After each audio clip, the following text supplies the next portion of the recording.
what, 7:30 Indian time? AM?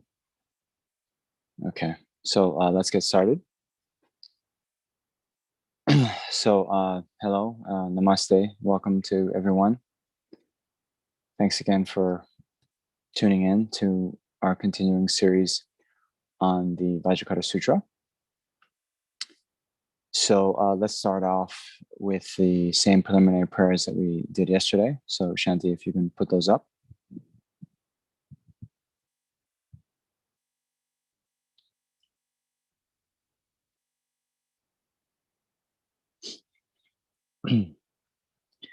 All right, so I think you all have already done before you tuned in, but if you haven't yet, then it's always good to set your motivation.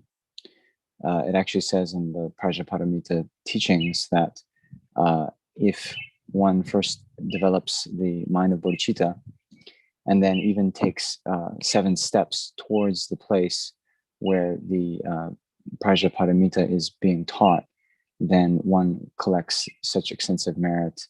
I forget exactly, but probably akin to filling the universe full of the 7 types of jewels and offering for as many eons as grains of sand in the river Ganges, even taking just 7 steps towards the place where the teaching is being done.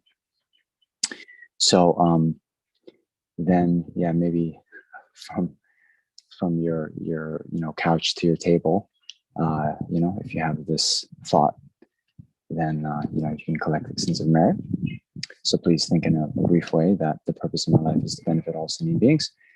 In particular, in order to benefit all sentient beings in the best way, I must first achieve the state of highest and complete enlightenment, and therefore I need to accumulate the causes to attain enlightenment. And therefore, I'm going to engage in listening to, reflecting on, and meditating on the teachings. In this case, the Prajñāpāramitā teachings. Okay. So now we'll do these prayers at the beginning of the teaching. So please recite along with me. To the founder, the endowed transcendent destroyer, the one gone beyond the full destroyer, the completely perfected, fully awakened being, perfect in knowledge and in good conduct, Sugata know of the world, supreme guide of human beings to be tamed, teacher of God and human beings, to you, the completely and fully awakened one, the endowed transcendent destroyer, the glorious conqueror, the subduer from the Shakya clan, I prostrate and make offerings and go for refuge. To the founder, the endowed transcendent destroyer, the one gone beyond the full destroyer, the completely perfected, fully awakened being, perfect in knowledge and in good conduct, Sugata know of the world, supreme guide of human beings to be tamed, teacher of gods and human beings, to you, the completely and fully awakened one, the endowed transcendent destroyer, the glorious conqueror, the subduer from the Shakya clan, I prostrate, make offerings, and go for refuge. To the founder, the endowed transcendent destroyer, the one gone beyond the full destroyer, the completely perfected, fully awakened being, perfect in knowledge and in good conduct, Sugata know of the world, supreme guide of human beings to be tamed, teacher of gods and human beings, to you, the completely and fully awakened one, the endowed transcendent destroyer, the glorious conqueror, the subduer from the Shakya clan, I prostrate, make offerings, and go for refuge. When, O supreme amongst humans, you were born on this earth, you paced out 7 strides and said,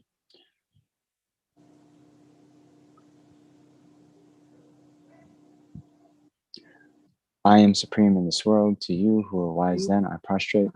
With pure bodies, form supremely pure, wisdom ocean like a golden mountain, fame that blazes in the 3 worlds, winner of the best, to you, Lord, to you I prostrate.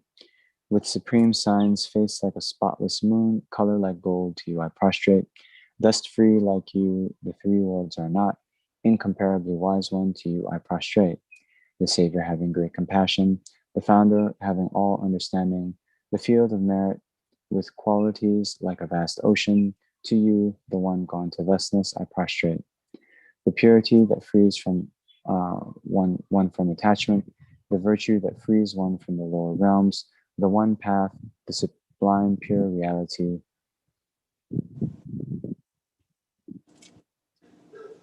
To the Dharma that pacifies, I prostrate. Those who are liberated and who also show the path to liberation, the holy field qualified with realizations, You who are devoted to the moral precepts, to you, the sublime community intending virtue, I prostrate. Homage to the Supreme Buddha, homage to the Dharma Refuge, homage to the Great Sangha, to all three ever devout homage. To all those worthy of respect, bowing with as many as all realms atoms in all respects with supreme faith I pay homage. Do not commit any non-virtuous actions, perform only perfect virtuous actions, subdue your mind thoroughly. This is the teaching of the Buddha. A star, a visual aberration, a flame of a lamp, an illusion, a drop of dew or a bubble, a dream, a flash of lightning, a cloud. See conditions, things as such. Through these merits may sentient beings attain the rank of all-seeing, subdue the faults, and be delivered from samsara's ocean, perturbed by the waves of aging, sickness, and death. Okay, so now the Heart Sutra. I think many of you, I hope, by now have memorized that mantra that you do before recitation. Tayata Om Dari Dari Bendare Soha, Tayata Om Dari Dari Bendare Soha, Tayata Om Dari Dari Bendare Soha, Tayata Om Dari Dari Bendare Soha, Tayata Om Dari Dari Bendare Soha, Tayata Om Dari Dari Bendare Soha, Tayata Om Dari Dari Bendare Soha. I prostrate to the Arya Triple Gem. Thus did I hear it one time. The Bhagavan was dwelling on Master Vulture's mountain in Vajracchedikā, together with a great community of monks and a great community of bodhisattvas. At that time, the Bhagavan was absorbed in the concentration on the categories of phenomena called profound perception. Also at that time, the Bodhisattva Mahasattva Arya Vajracchedikā looked upon the very practice of profound perfection of wisdom and beheld those five aggregates also as empty of inherent nature.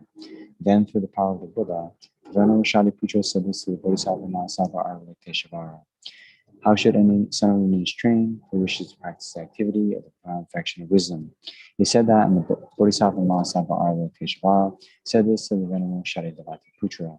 Shariputra, any son of lineage or daughter of lineage who wishes to practice the activity of the profound perfection of wisdom should look upon it like this, correctly and repeatedly beholding those five aggregates also as empty of inherent nature. Form is emptiness. Emptiness is form. Emptiness is not other than form. Form is also not other than emptiness. In the same way, feeling, discrimination, compositional factors, and consciousness are empty. Shariputra, likewise, all phenomena are emptiness without characteristic, unproduced, unceased, stainless, not without stain, not deficient, not fulfilled. Shariputra, therefore in emptiness there is no form, no feeling, no discrimination, no compositional factors, no consciousness, no eye, no ear, no nose, no tongue, no body, no mind, no visual form, no sound, no odor, no taste, no object of touch, and no phenomena.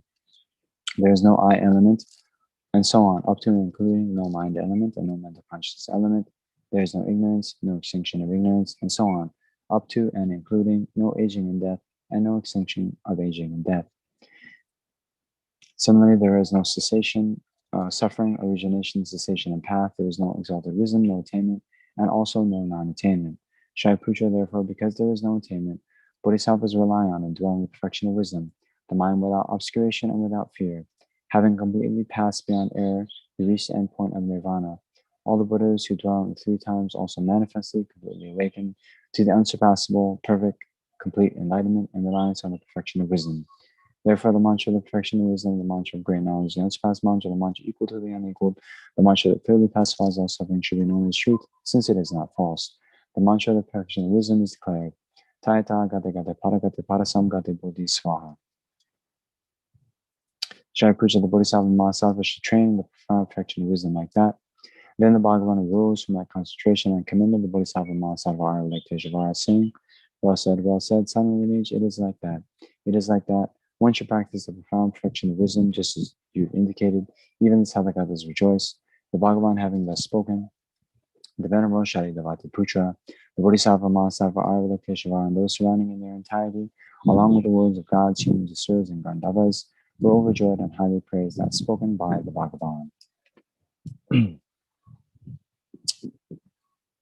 I and all surrounding extended beings go forever to the Buddha, go forever to the Dhamma, go forever to the Sangha. We prostrate to the great Mother Prajñāpāramitā, surrounded by all the children and by the assemblies of Buddhas, Bodhisattvas, and directions. By depending on the prostrations to all of you, may these words of truth be actualized. In the past, the Devi King Indra dispelled the Maras by reflecting on the profound meaning of the wisdom gone beyond and reciting the profound words in daily recitation. In the same way, I also reflect on the profound meaning of the Great Mother Prajñāpāramitā and recite the profound words in daily recitation. May all diseases, spirit possession, bad conditions, all the negative directions, that which happens due to past karma and immediate conditions, may all this be dispelled, may become non-existent, may be pacified. I prostrate to the gathering of the bikinis and the three chakras, who abide in holy yoga of using space. By your powers of clairvoyance and magical emanation, look after practitioners like a mother her child. Akasamara shasadara samaraya pe akasamara shasadara samaraya pe akasamara.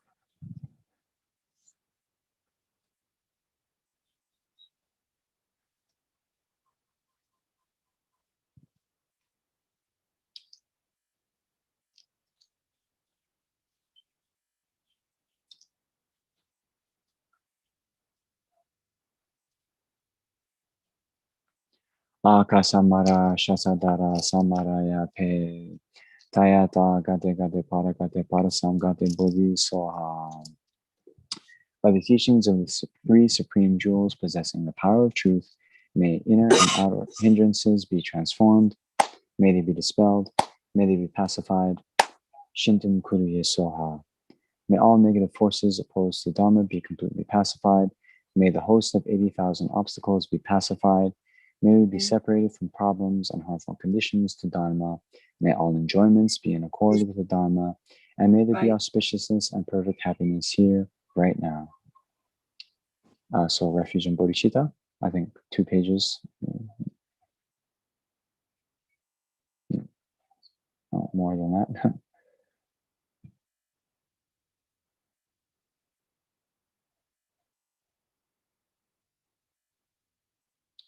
Okay. So here, as we mentioned yesterday, right? So when you are listening to the teachings, you say like this, right? The third line, by the merits I create through listening to the Dharma. But later, when you are teaching, and all of you, I hope very soon, will get all the realizations that will, make you a fully qualified teacher. Then you say, by the merits I create through teaching the Dharma, okay? So I'll say teaching, and you say listening, okay? All right. I go for refuge until I'm enlightened to the Buddha, the Dharma, and the Supreme Assembly.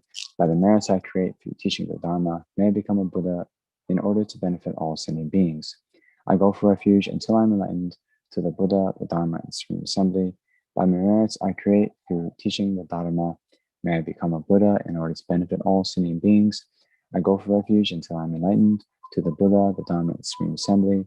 By the merits I create through teaching the Dharma, may I become a Buddha in order to benefit all sentient beings.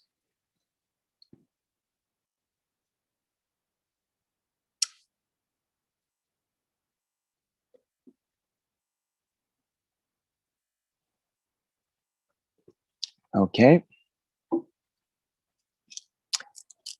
So hello, everyone. If you have not yet, if you can mute your microphone, that might be good.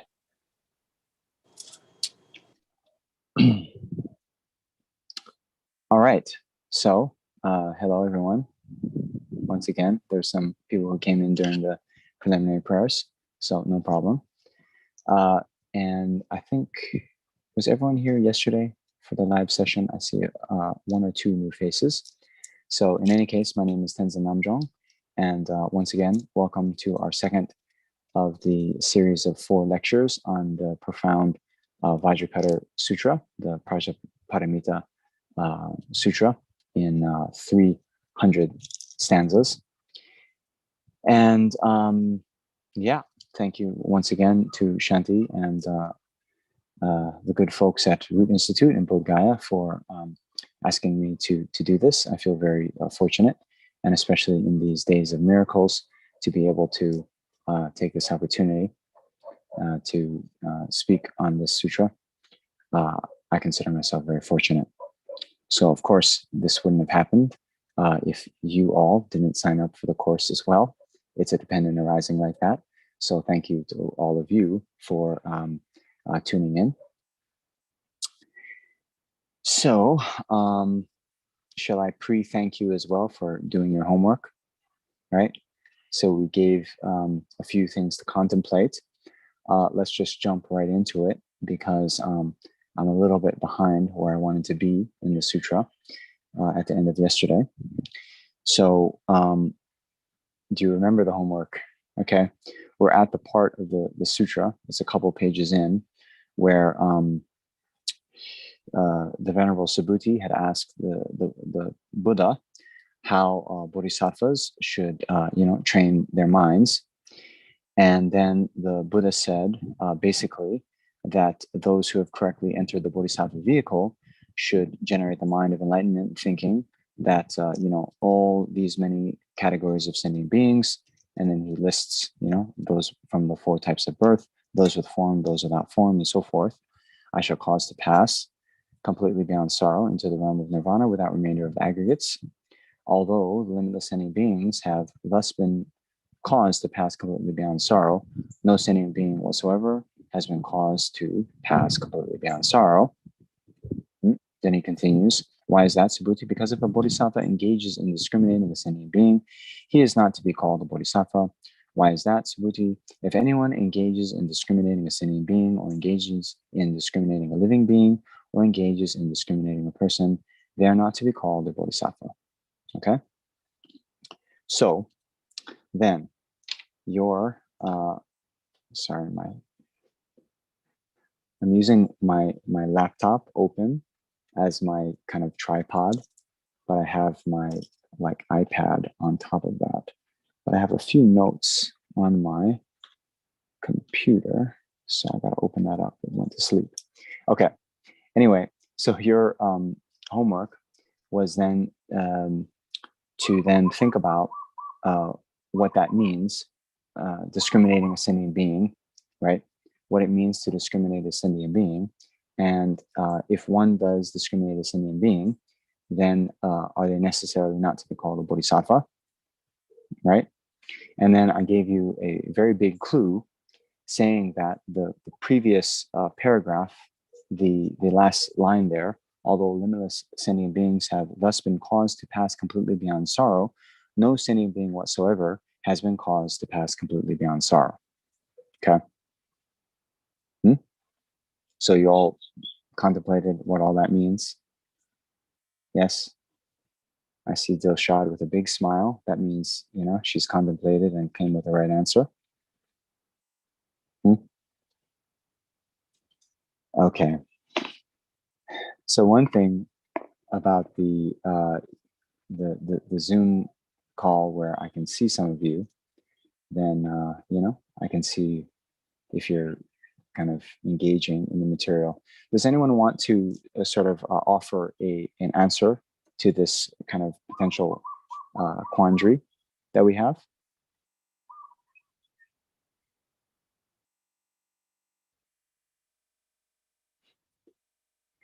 Okay, not everyone all at once, please. All right.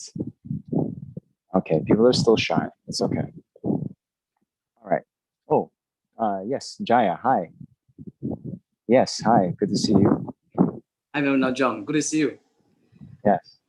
I just hazard a guess,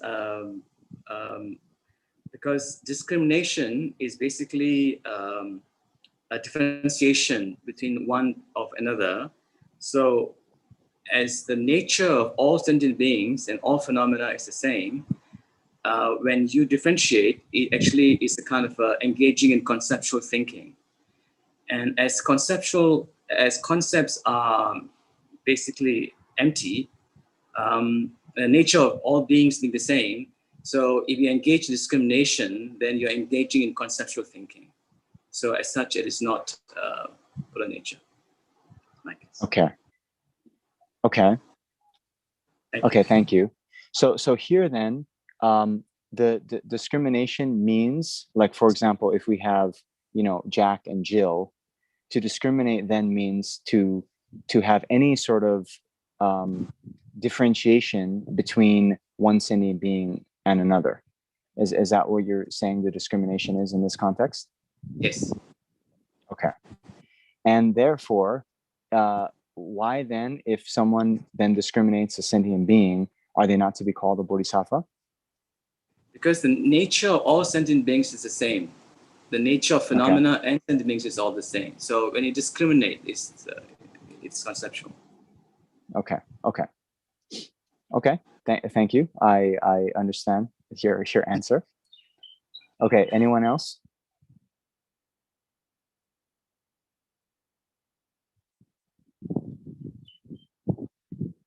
Okay. So then Jaya, thank you for volunteering. So now you get a bonus question. So then how do you interpret the previous line? Oh, I see 2 hands raised. But how do you then interpret the previous line? Although limitless beings have thus been caused to pass completely beyond sorrow, no sentient being whatsoever has been caused to pass completely beyond sorrow.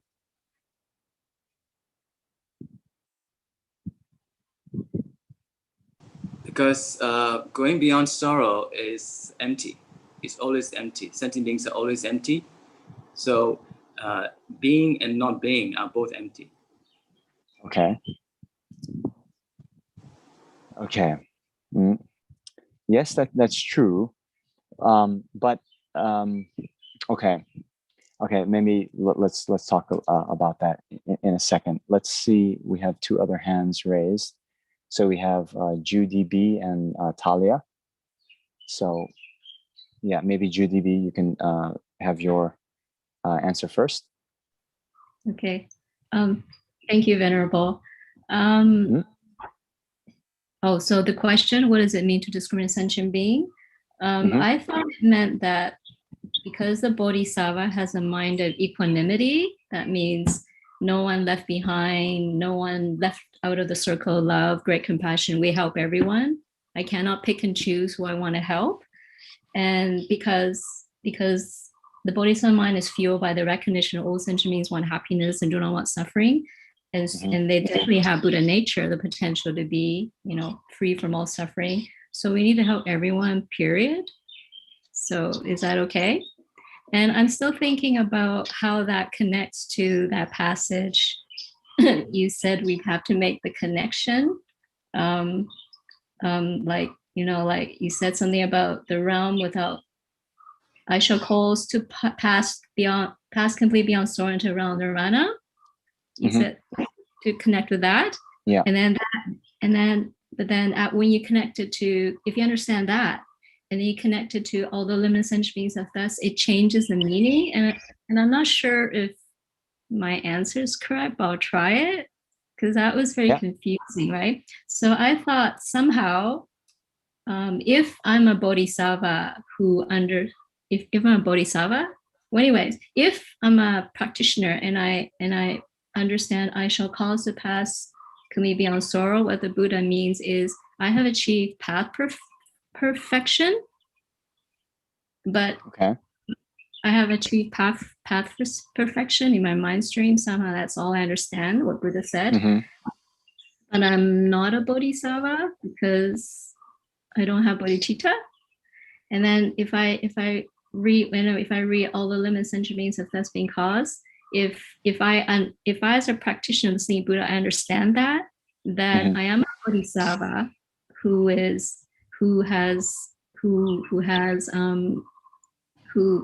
has perfected wisdom. So if I haven't perfected wisdom, all the quality, I cannot understand what this means. Is that what it is? Okay. I understand the words that have come out of your mouth. So no, it's no. Thank you.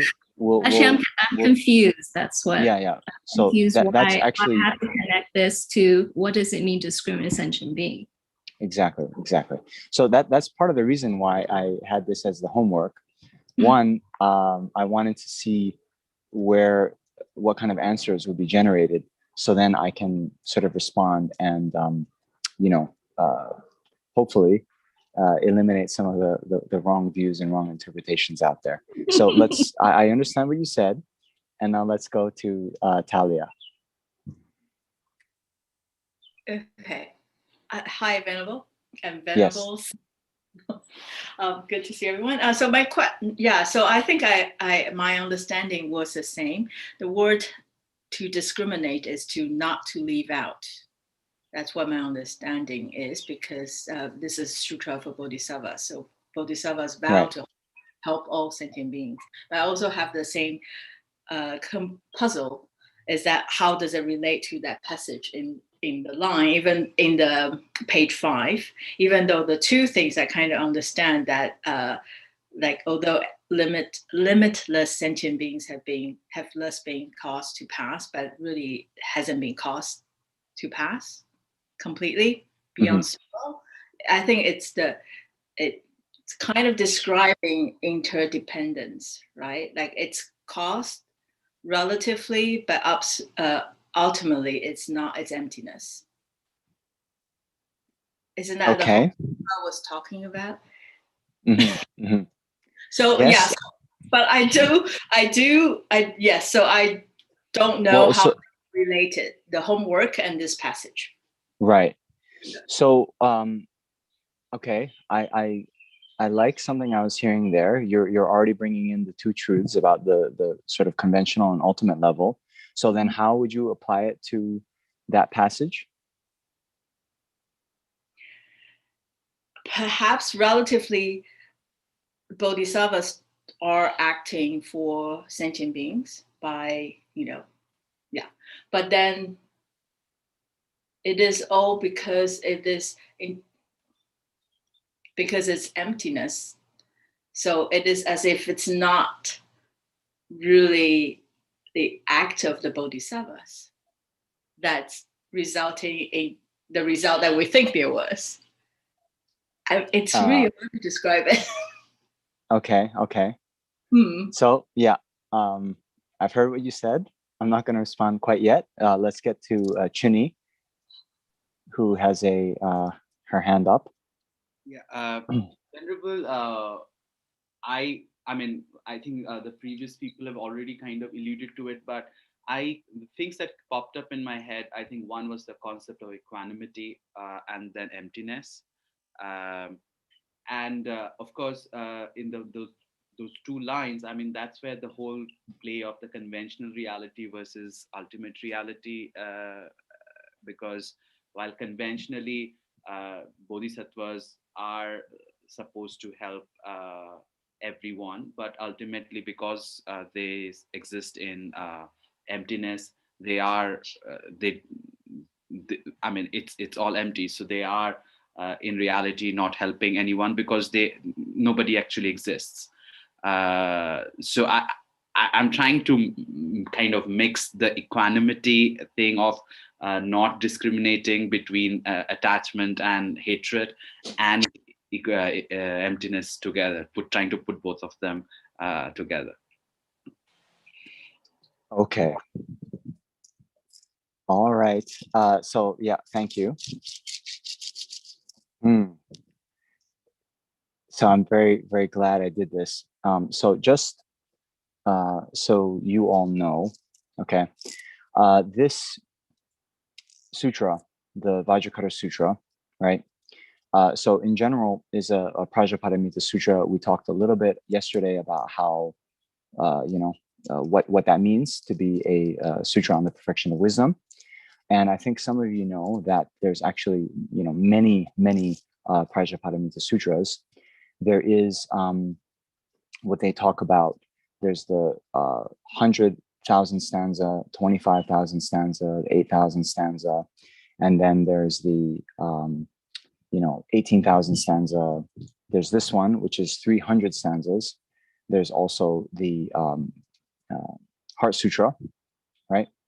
And then there's the Yigi Chikma, the Prajñāpāramitā Sutra in one syllable, which is by the way, which is a negation word. Okay.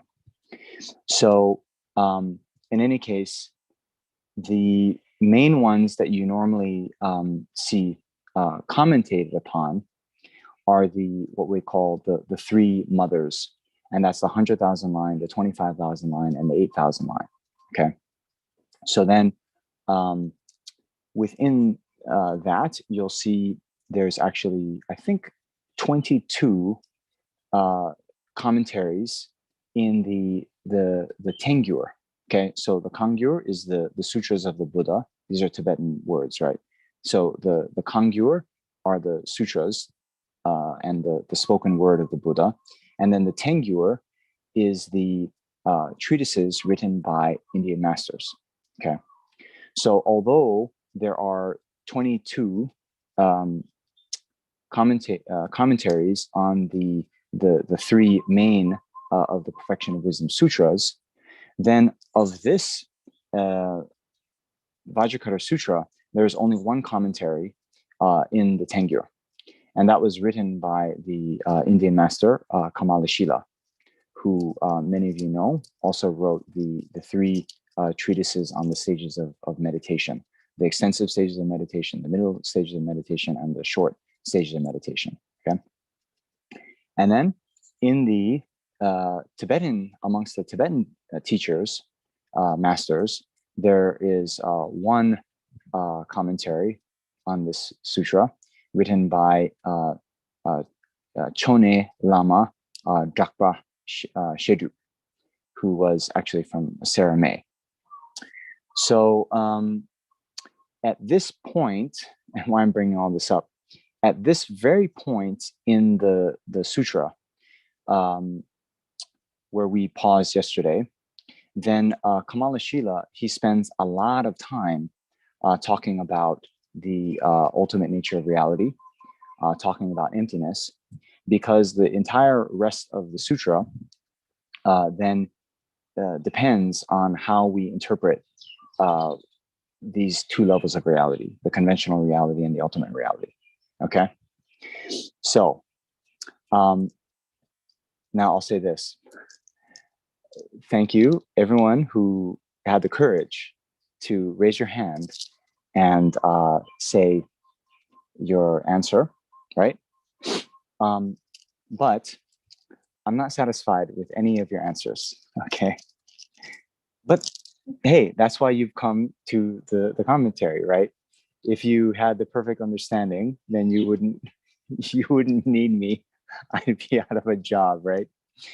So nonetheless, even in any kind of discussion, any kind of debate we have, then you always have to put forth one answer to the best of what you think, and then the person who's debating you or the person who's teaching then can react and show you what sort of has gone wrong in your understanding.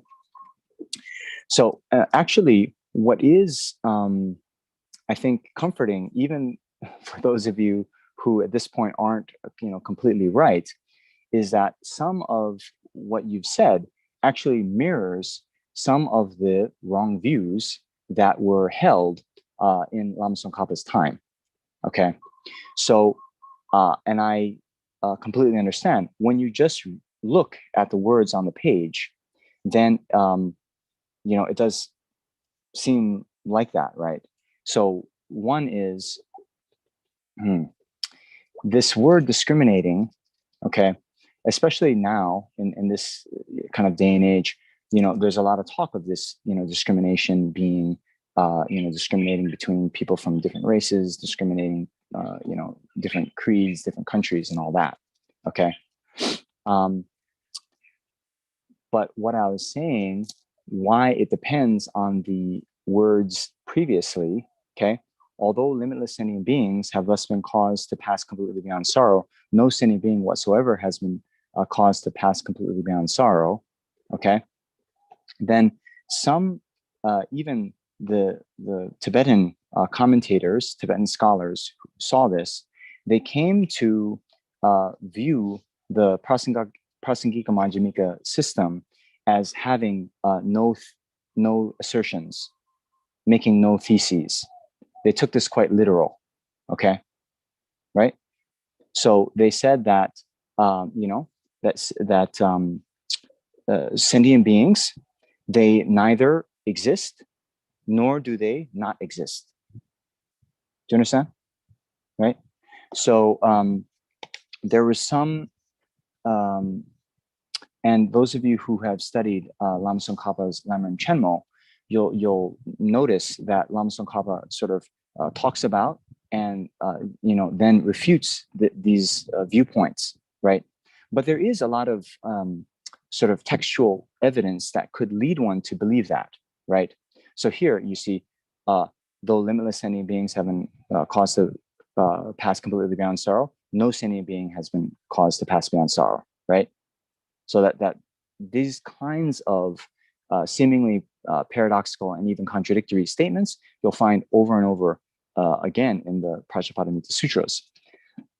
And then Aryadeva, in his 400 stanzas, he also says that he who does not have a standpoint of is not, both, or neither, cannot be criticized for any flaws for a long while, right?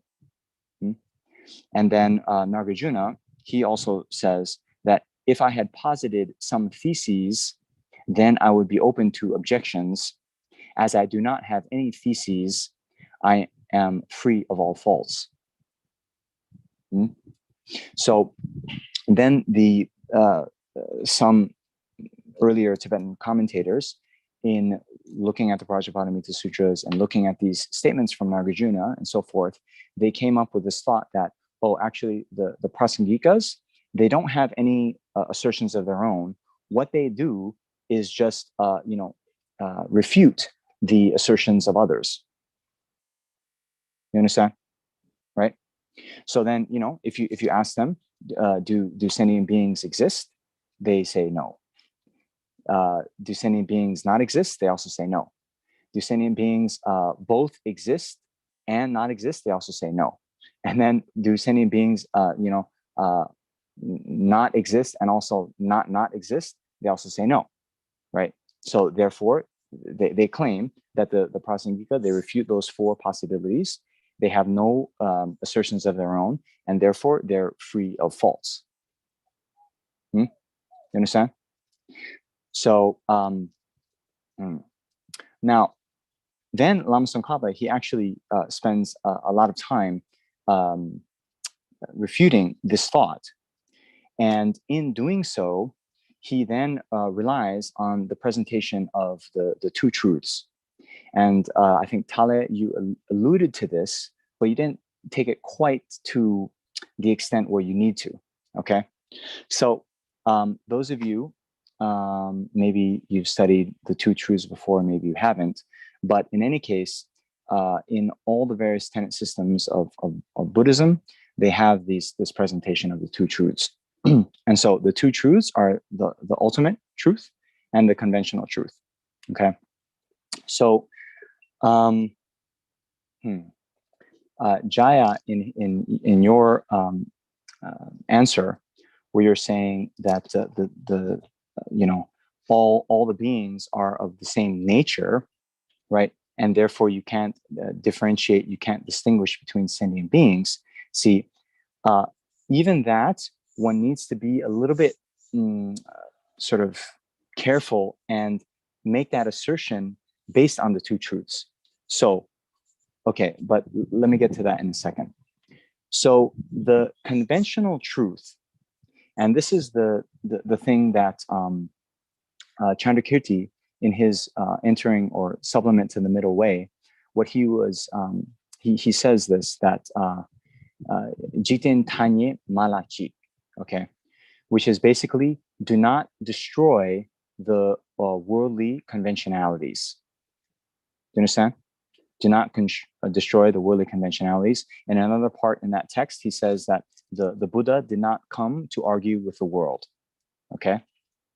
So what that means is, okay, from a conventional perspective, that all the things that you can think a person who is totally untrained in philosophical tenets, okay, so later in the text he says, forests, armies, houses, tents, all these things that we normally conceive of, okay, ultimately they can't be found, but without analysis, they are, posited by the mind.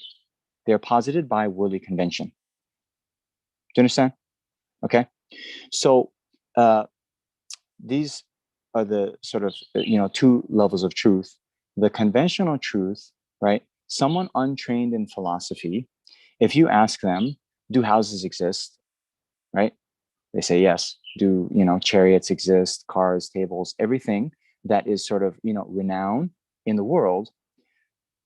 Someone, untrained in philosophy, if you ask them, do they exist? What would they answer?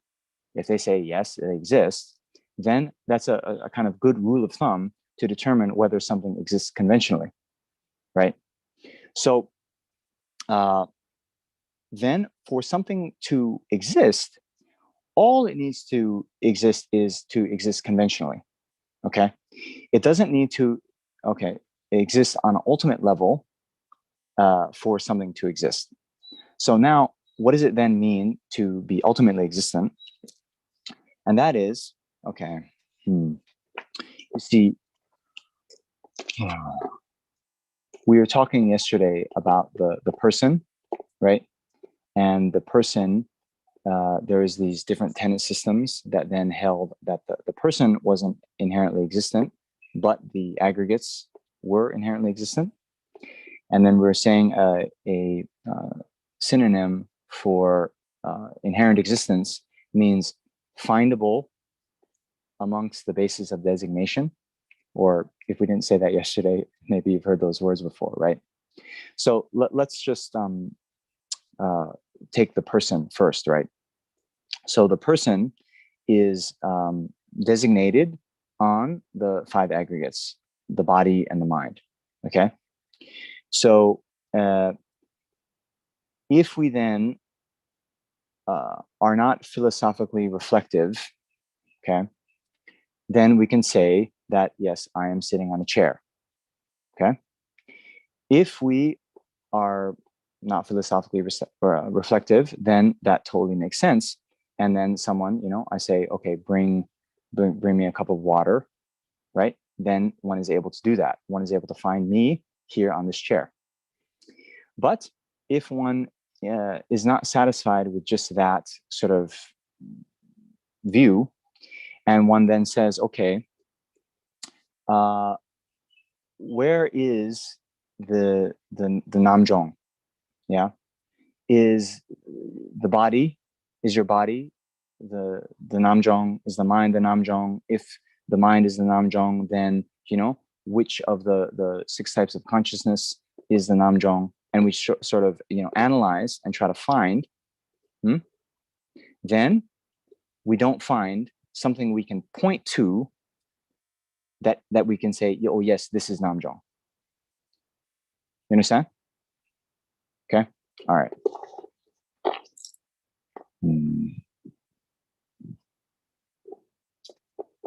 So what does that show? Does that show that then Namjong doesn't exist? No, right? But rather it just shows that Namjong doesn't ultimately exist. Namjong doesn't, exist from his own side, independent from the mind that, labels or designates Namjong. Okay. So now why is this the case, right? Let's go back to an analogy that Lama Zopa Rinpoche often uses as well, of the learning the alphabet, right? So I think many of you heard this before, but I think it's very illustrative, right? So when one is learning the alphabet, right? So you have the 3 lines like this, okay, and then before you are taught this is A, then you have the appearance of the 3 lines, but there's no appearance of A, right? Okay. Now, after you learn to call those 3 lines the A, right? What you basically have done then is learned the label with which we affix the label to those three lines, which we call the basis of designation of the A. Okay, you with me? All right. So for something to exist in the Prasangika view, then these three things need to come together. There's the basis of designation of the A, there's the label, and then the mind has to affix the label to the A, to the basis of designation. Then and only then do we have the A, right? Before we learn, that this is what we call A, then there's no appearance of A. And in some sense, before anyone, before the first person called those three lines an A, there was no A, right? Okay. All right. So now, what this then shows is, see, what it means for something to be, truly existent, inherently existent, is something to exist without depending on any other phenomena for its existence. That's why we say existing from its own side, existing in and of itself, existing, independently, right? So that's why, some of you, you might have heard this thought that, the ultimate reason for establishing the emptiness of inherent existence is the reasoning of dependent arising, right? Because dependent means, it's refuting independent existence. So if something is, dependent on another phenomena, that means it's not independent, right? So independent, ultimate existence, true existence, inherent existence are all sort of synonymous. So the reason of dependent arising is the one that, can refute independent existence. You see? Okay. All right.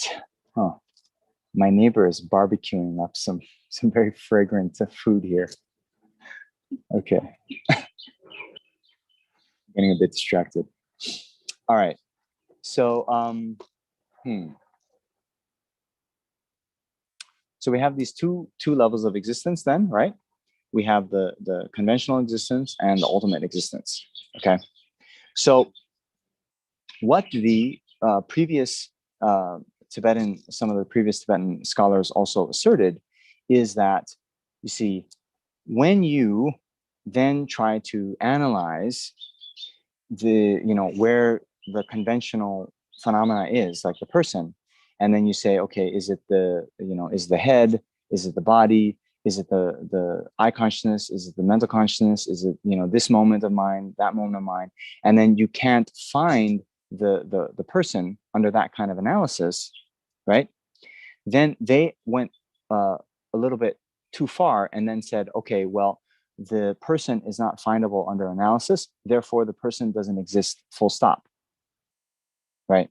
So that is falling into the extreme of nihilism, right? So I think you've heard of these extremes, right? We have the two extremes of eternalism or inherent existence, and then the extreme of nihilism, or that a conventionally existent phenomena doesn't exist, full stop, doesn't exist whatsoever. Okay, so one always needs to keep these two levels of existence in mind, right? The conventional level of existence means, those untrained in philosophy, what they would assert to be, existing or non-existing.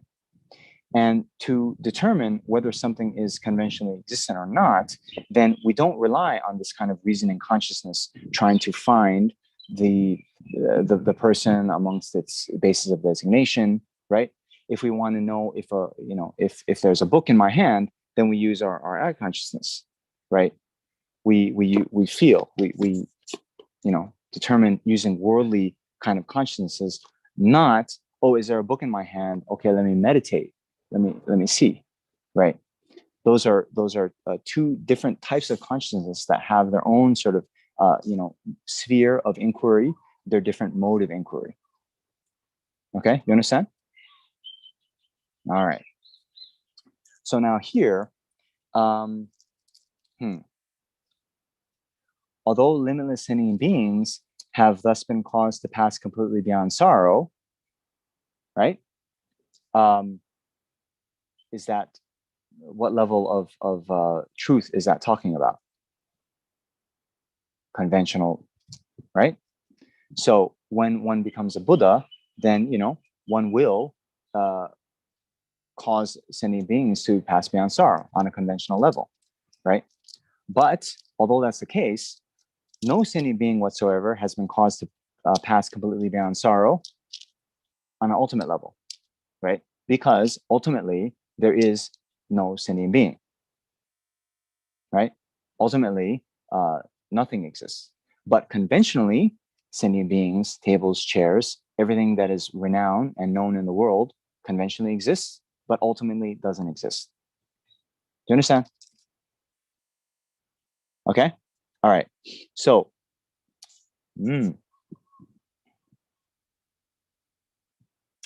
now, this next line then, okay, although Jaya, you are correct in saying that, on an ultimate level, then all sentient beings have the same nature.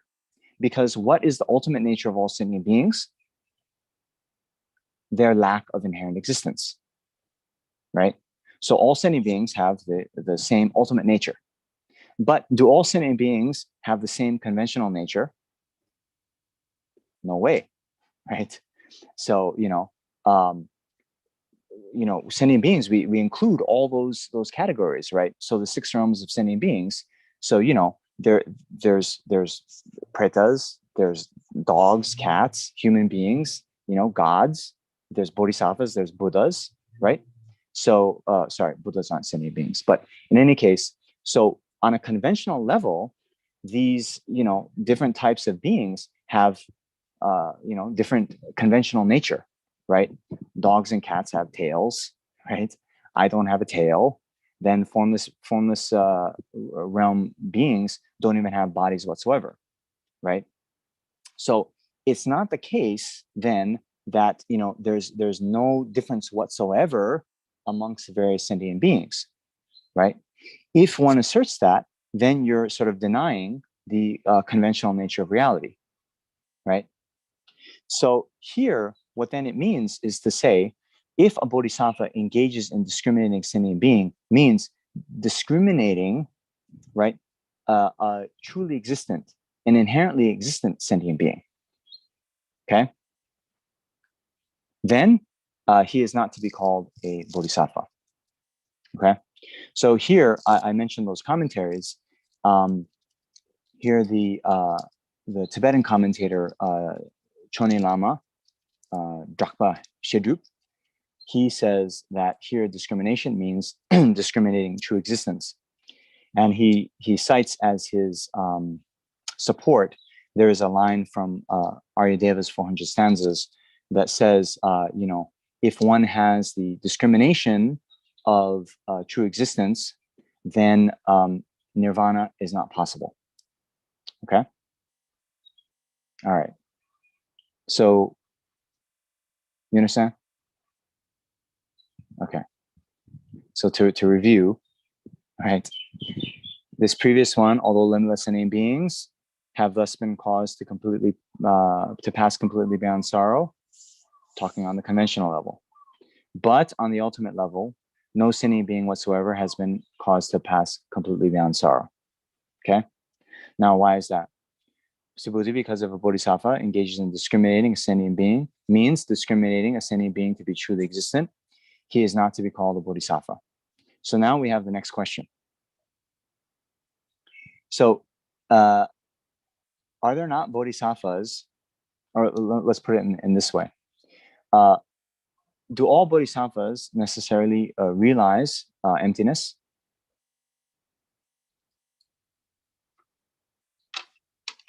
No, right? Okay. So again, here in the Prasangika view, then to realize emptiness, one needs to realize emptiness according to the Prasangika system, right? And we talked about the 4 different tenet systems, okay? So in other words, we can say, those bodhisattvas who could be of a lower tenet system, right? Are there mind-only school practitioners who are bodhisattvas?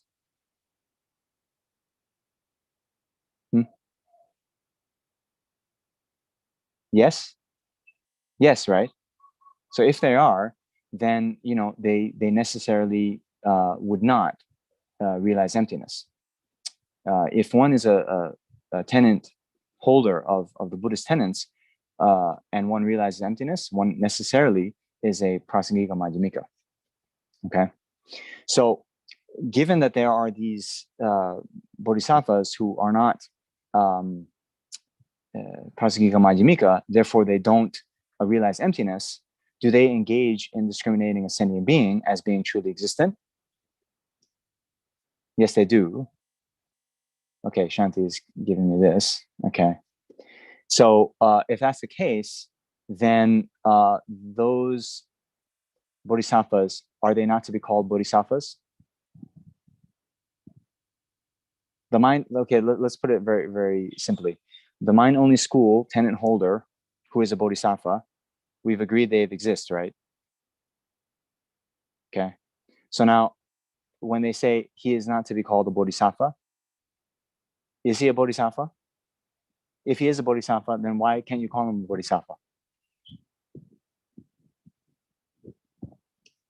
Okay, Judy B. The exception that proves the rule. Okay, I saw Judy B raise her hand.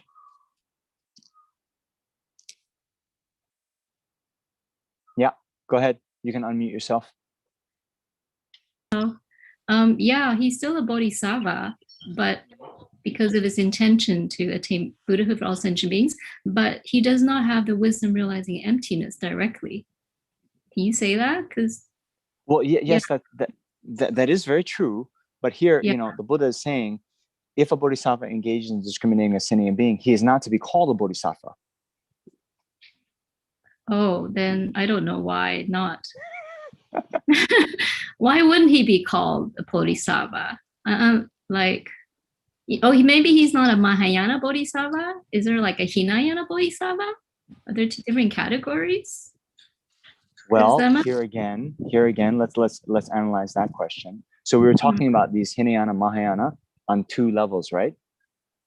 There's the level of tenet system, and then there's the level of aspiration, right? So you can't say that a bodhisattva has a Hinayana aspiration, right? What is the Hinayana aspiration? To attain personal liberation for oneself alone, right? So if someone is a bodhisattva, they necessarily have uncontrived bodhicitta, right? But there could be a a Hinayana tenet system holder, right? Which we were saying is the one that accepts the selflessness of person, but not the selflessness of phenomena, right? Yeah. There could be one of Hinayana tenets that is a bodhisattva. That's what all of you are saying, right? That's what Shanti was doing this about. Oh, okay. Right? But let's analyze that actually a little bit. Let's not take that for granted, right? Because you see, here we're saying, what is bodhicitta again? Is to wish to achieve enlightenment for the benefit of all sentient beings, right?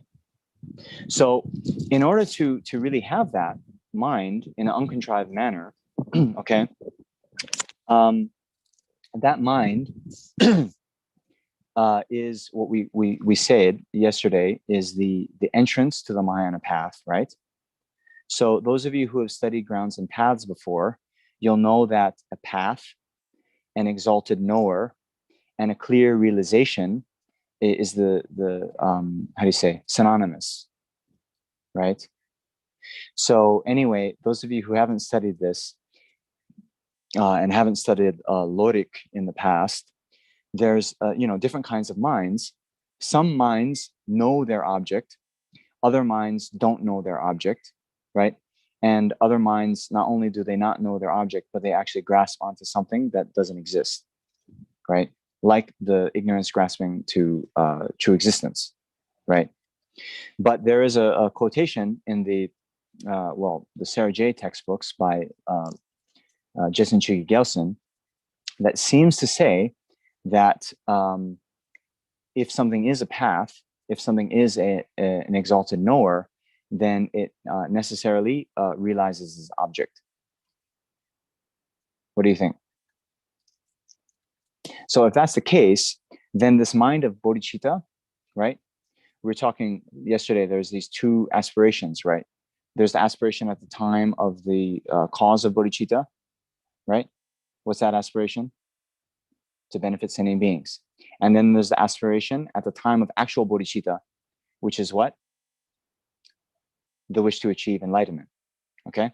So if the mind of bodhicitta, if the aspiration at the time of actual bodhicitta is, the wish to achieve enlightenment, is enlightenment then the object of the mind of bodhicitta? Yes, right? Okay. So then does bodhicitta realize enlightenment? Conventional bodhicitta? No. No? Okay. Does it realize an object whatsoever? Yes, right? It's an exalted knower. It has to know something. So then what does it realize? If not bodhicitta, if not full enlightenment, then what does it realize?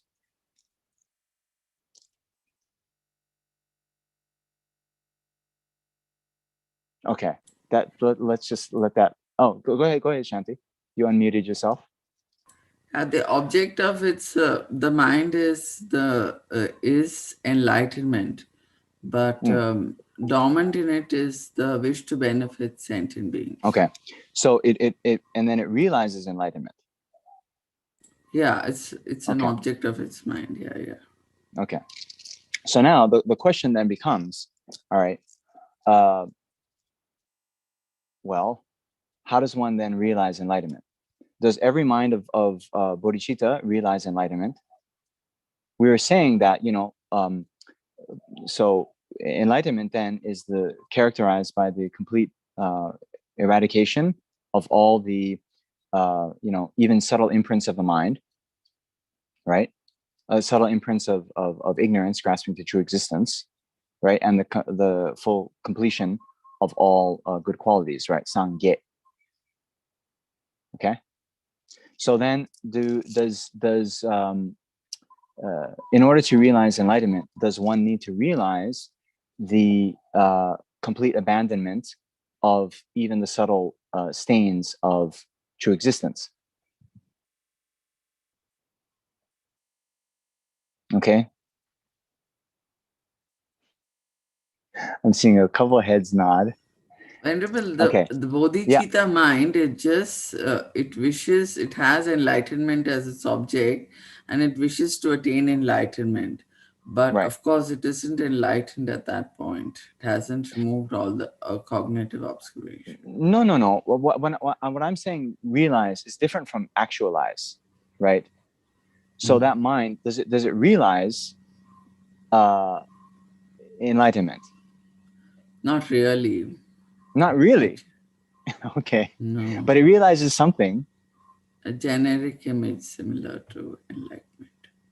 Okay. But a generic image similar to enlightenment.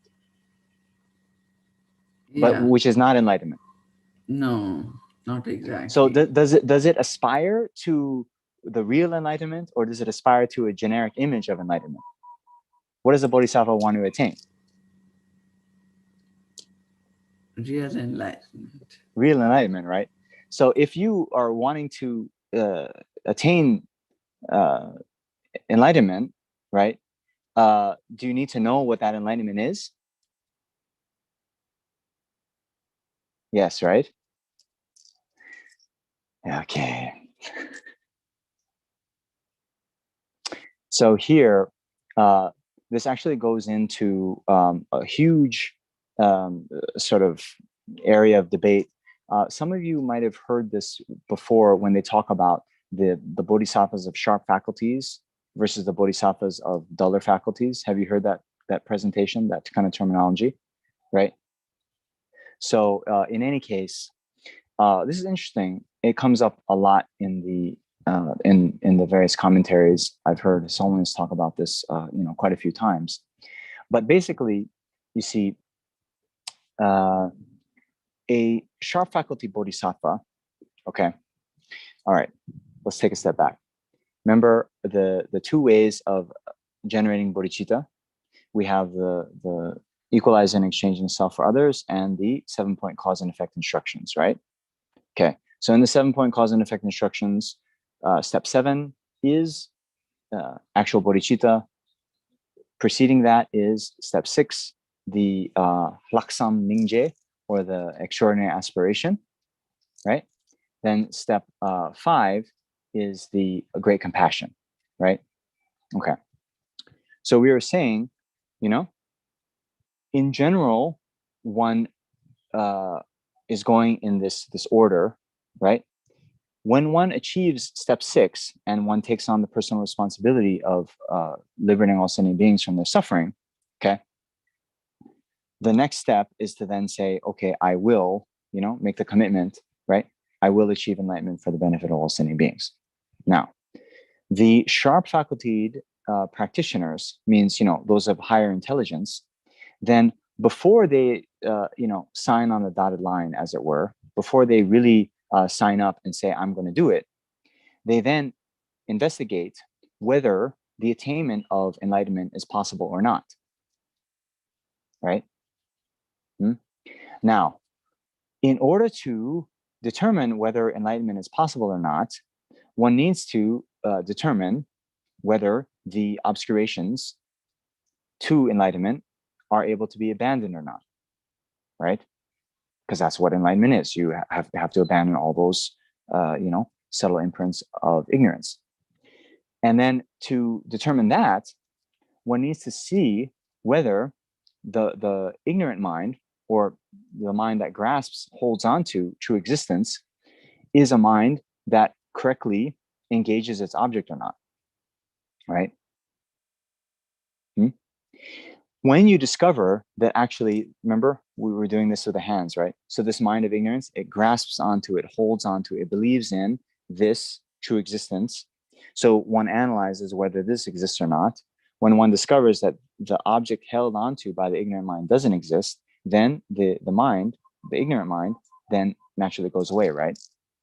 So in order to determine that, one will then analyze about, whether true existence exists or not.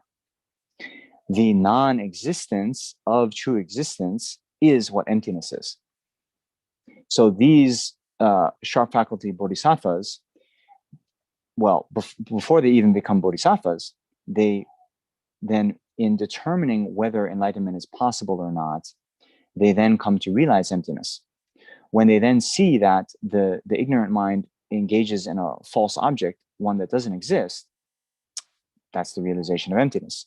They then see that enlightenment is possible. Then they say, okay, and that's what I'm going to attain. You understand? Okay, so the sharp faculty bodhisattvas is like that, necessarily.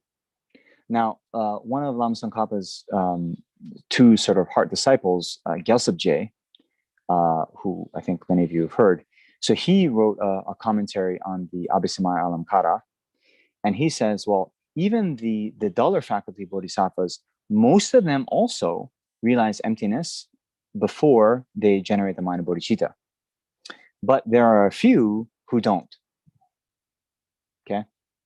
And those few would be the ones of the lower tenet systems, like mind-only school and even the Sarchantika Madhyamika, right?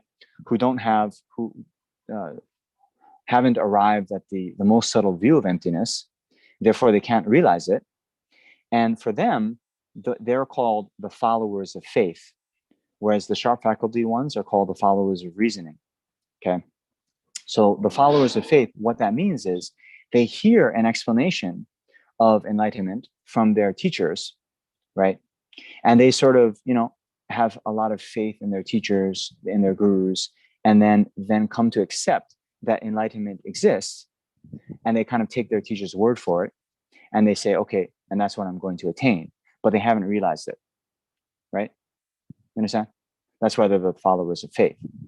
So His Holiness, when he talks about us needing to become the 21st century Buddhists, he makes this distinction, having to be followers of reasoning and using our reasoning consciousness to, determine whether enlightenment is possible or not. So anyway, the debate that I was trying to just set out here is then these followers of faith who haven't realized that enlightenment is possible, right? Then their bodhicitta, okay, what is their bodhicitta like if it doesn't realize enlightenment? Is the bodhicitta that they have, is it still an exalted knower? If it is an exalted knower, what does it know? Like that. Okay, sorry, I saw a comment from Sanjukta in the chat, so I'm going to see that. Clarification question: does that mean that the conviction about non-existence of true existence causes the realization of enlightenment for a bodhisattva? Okay. So, right, causes the realization of enlightenment for a bodhisattva. So that actually comes a lot later. We're talking about someone even before they enter the Mahayana path. So even before they enter the path of accumulation, even before they become a bodhisattva, the sharp faculty ones, realize emptiness. Realizing emptiness allows them to realize that enlightenment is possible. And then they generate the uncontrived wish to achieve enlightenment. But that's maybe eons before they actually achieve enlightenment. So now, even these bodhisattvas of duller faculties, right? They generate bodhicitta without having realized emptiness, but they've realized then, but before they reach the middle path of accumulation, they do realize emptiness. So they realize emptiness, quite quickly thereafter, but they generate the mind of bodhicitta first. You understand? Okay. Talia, I see a hand raised. Is that from before or? No, it's actually related to, I'm here, realizing emptiness. So my question is this realization of emptiness the same to the true experience of emptiness? For whom? For anyone who has realized emptiness. Does that mean that this person or this bodhisattva has true experience, true taste of emptiness? Right. Okay. So maybe this is a linguistic question. Yeah. Okay. So here we have to differentiate, right? There is the realization of emptiness coming through concept, right? Through reasoning. And then there's the direct realization of emptiness, right? So, we often say, through reasoning consciousness, for example, when we see a smoky mountain pass, okay, all we see is the smoke. We can't see the fire. We realize that there's fire on the mountain pass, but the fire is not appearing to our consciousness. Mm-hmm. You understand? Okay. It's logic. Right. It's through logical reasoning. Mm-hmm. So when we first, or anyone first realizes emptiness, it's necessarily done through a reasoning consciousness. Mm-hmm. Okay. But when you say, do they have a real realization of emptiness? It is real, conventionally real realization of emptiness. Direct experience of emptiness. Okay. So do they directly realize emptiness? Means, does emptiness directly appear to that consciousness without relying on what we call the generic image? Then no. It's still a conceptual consciousness. But a conceptual consciousness can realize emptiness, does realize emptiness. Mm-hmm. And that, though it is realized through concept, the object realized by the conceptual consciousness realizing emptiness, and the object realized by the direct perception of emptiness, that emptiness is the same. The minds realizing it are different. But the experiences are different, right? Well, the experiences are different. Okay. Yes, the experiences are different. So when we are here talking about the realizing of emptiness before the accumulation bodhicitta, you're just talking about logically, in theory, one come to the conclusion that it's possible to, emptiness is possible. Well, they not only is possible, they actually realize emptiness. Realize that the emptiness. Oh, they actually realize. They actually realize emptiness. Okay. But conceptually. Okay. So not have a direct experience of emptiness yet. Yeah, that's right. Yeah. Got it. Thank you. Okay. Sorry, am I causing more confusion or removing confusion? I want to cause more confusion at first, but then I want to bring it back down, right? So I'm not sure if I'm doing both or just half of the job. Okay. So where are we? Let's go back to the text, right? Why are we talking about all this? Because we're on this part of the sutra where it says, why is that, Subhuti? Because if a bodhisattva engages in discriminating sentient being, he is not to be called a bodhisattva, right? So I then sort of fast forwarded and gave you the answer following Drakpa Shedrup, saying that here discrimination means discriminating true existence, right?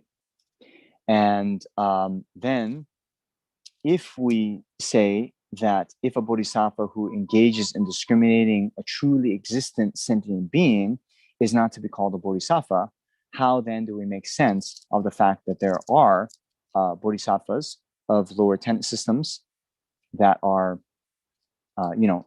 still bodhisattvas, yet engage in discriminating true existence of sentient beings? So that's a question to think about. And then that led us into this whole big discussion, whether that's even possible, whether you need to realize that enlightenment is possible before you generate the aspiration to achieve it. And we said, well, no, because there's these two levels of bodhisattva. There's the sharp faculty bodhisattvas and the lower faculty bodhisattvas. The lower faculty bodhisattvas can include those who haven't realized emptiness before they achieve the mind of bodhicitta. Okay. So then how then do we make sense of this statement? Well, here again, in the commentary by Drakpa Shedrup, he then says, he glosses this line as saying, he is not to be called a bodhisattva who realizes selflessness. Then we make it very easy, right? So then that just means if a bodhisattva who engages in discriminating, a truly existent sentient being, he is not to be called a bodhisattva who has realized selflessness. So a lot easier to just say like that, right? Okay. So why is that? Subhuti, if anyone engages in discriminating a living being, or engages in discriminating a sentient being, or engages in discriminating a living being, or engages in discriminating a person, they are not to be called a bodhisattva. Okay. So here again, you also gloss that by saying they're not to be called a bodhisattva who realizes emptiness. So it might seem, the first time I read that, I'm like, oh, come on, that's taking the easy way out by just saying that. But actually, Drakpa Shedrup, then he quotes Chandrakirti in the Majjhimika Avatara commentary, who then says that, if someone doesn't realize bodhicitta, doesn't realize emptiness, they are not to be called an ultimate bodhisattva. Okay, so an ultimate bodhisattva is a bodhisattva who has, realized emptiness directly. So there is this kind of differentiation even within the Indian commentaries. Okay, so now, can you guys meditate for a couple of minutes? I need to take a quick break. I'm sorry, but just give me a few minutes, okay? You just meditate on that and try to realize emptiness, okay? All right, thanks.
Okay.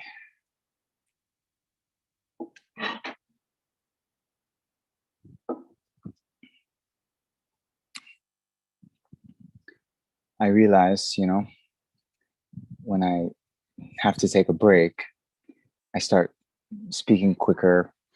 I get a bit antsy, and then it's like, okay, well, let's relax, because these concepts we can't really rush through. So I thought better to take a couple minute break and come back. All right.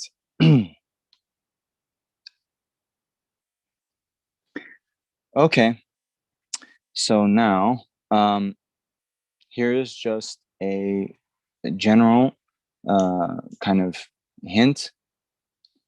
Whenever then we realize, whenever we are going through these Prajñāpāramitā Sutras, then we also always have to kind of keep in mind, what is the Buddha talking about? Is he talking about the conventional reality or the ultimate reality, right? And then if we always sort of ask ourselves that, then it can avoid a lot of confusion, you see. So, even like in, for example, the Heart Sutra, where it says, there's no eye, no ear, no nose, no tongue, no body, no mind, and so forth, right? Then, what is the Buddha talking about? Is he talking on a conventional level or ultimate level?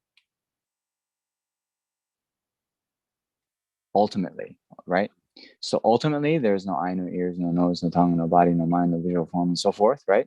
But conventionally, all those things exist, right?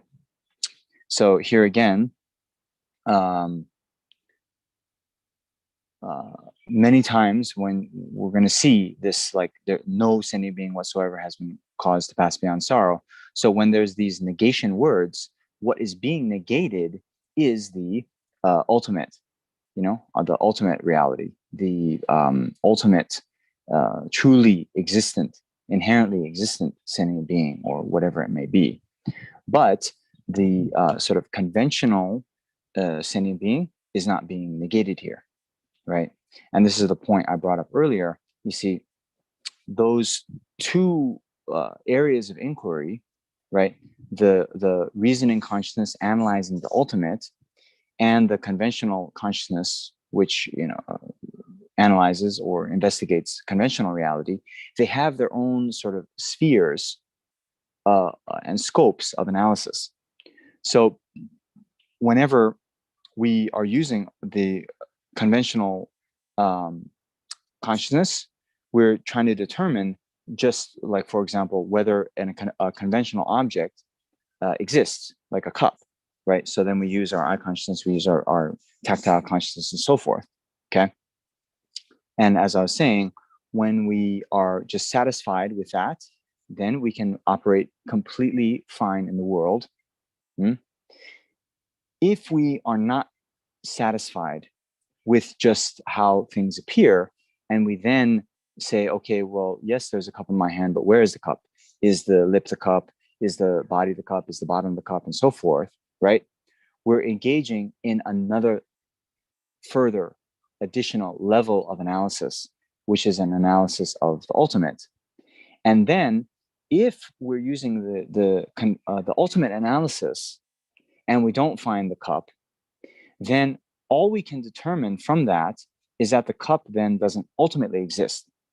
But that type of analysis cannot refute the conventional nature or the conventional existence of the cup. In other words, it can't refute the existence of the cup, full stop. Understand? So then when we keep that in mind, then we avoid this falling into nihilism that Lama Tsongkhapa spends a lot of time refuting in the Lamrim Chenmo, right? So that's what I wanted to say. That's actually probably the first and the most important thing to keep in mind as we start to delve into the texts that talk about emptiness. Those of you who have Bodhisattva vows, right? And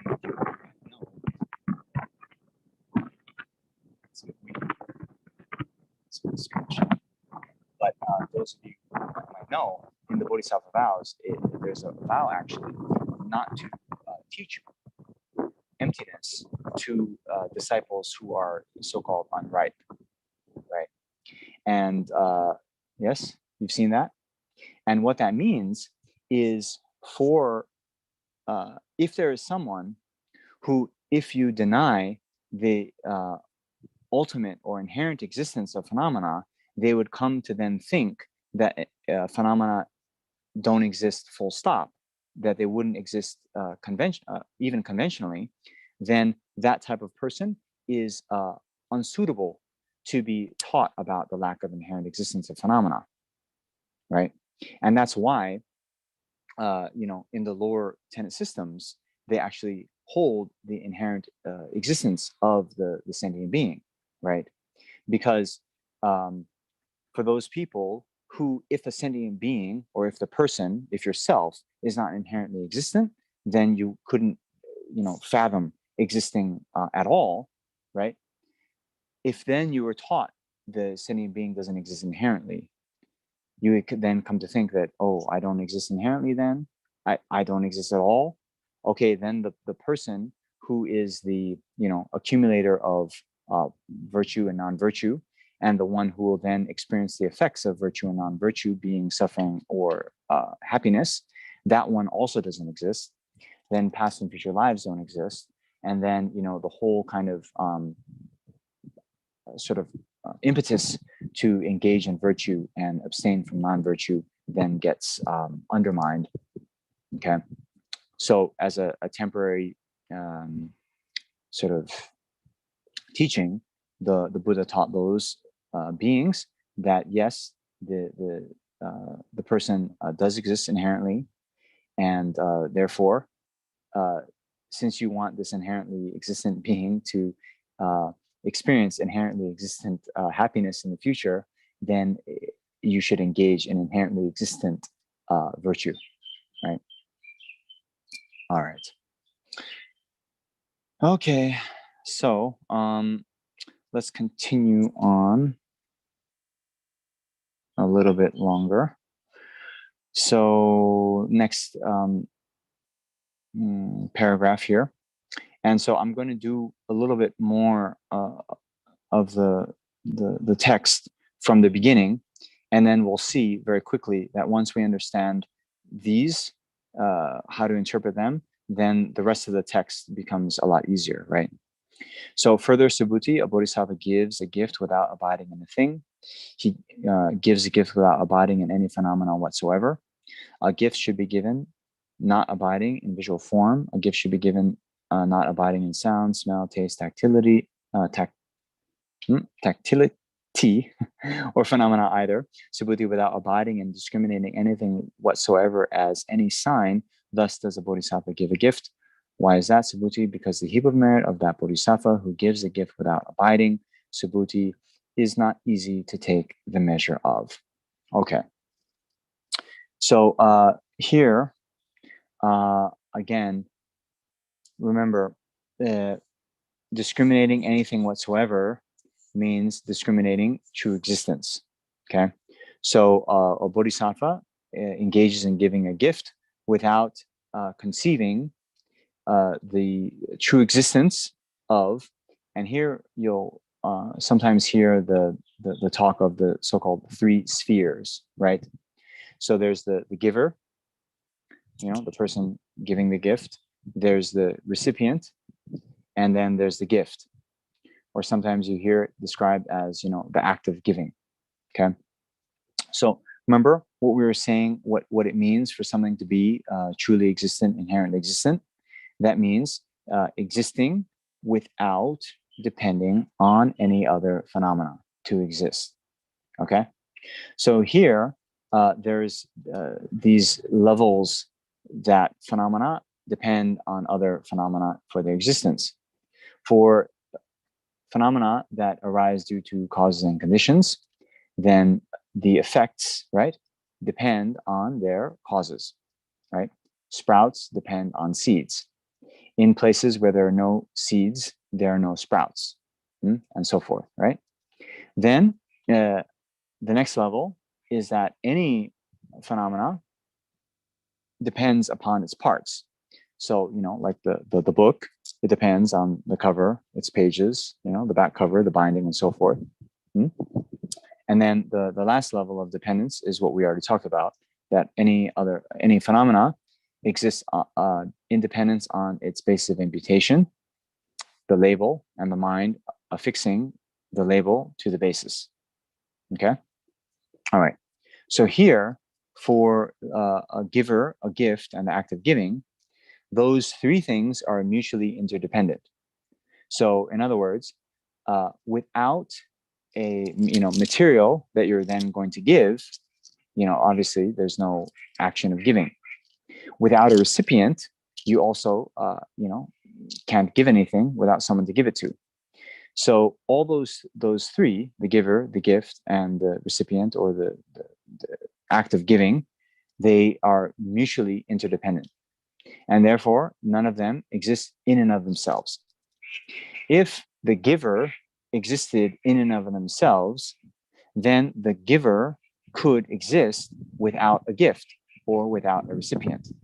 But because that's not the case, then we know that the giver is only a dependently originated phenomena. Therefore, truly doesn't exist inherently. Okay? All right.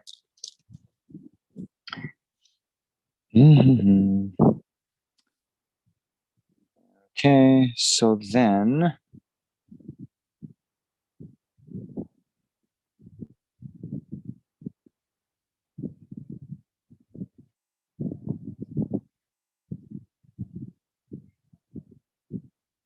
okay, so because the heap of merit of that bodhisattva who gives a gift without abiding, Subhuti, is not easy to take the measure of.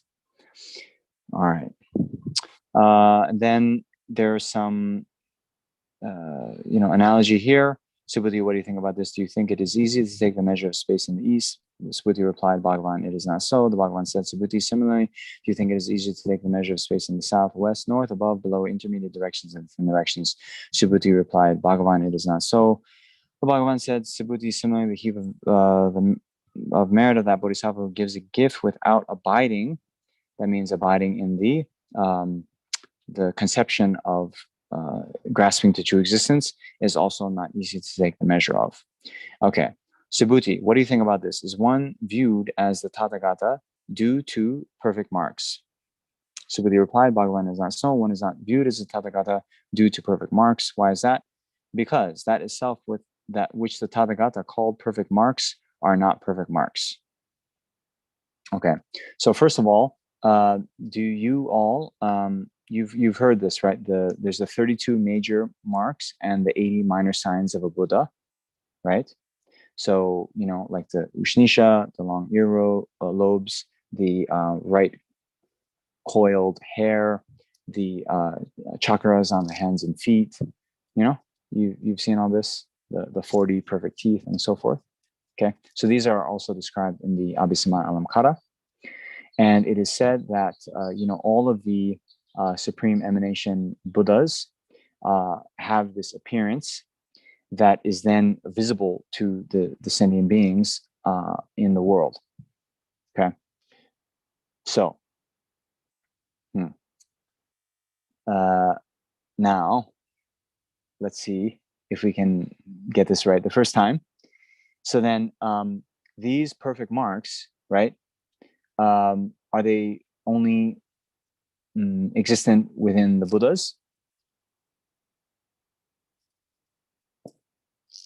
No? Yes, no? Okay. So if they are only existent within the Buddhas, then if someone has these perfect marks, then, you know, why can't we then determine that the one having those perfect marks is the Tathagata, is the Buddha?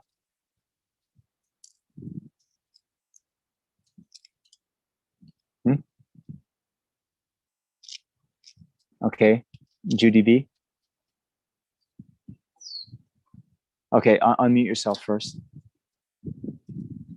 If the mind is obscured, you cannot see all the marks of a Buddha.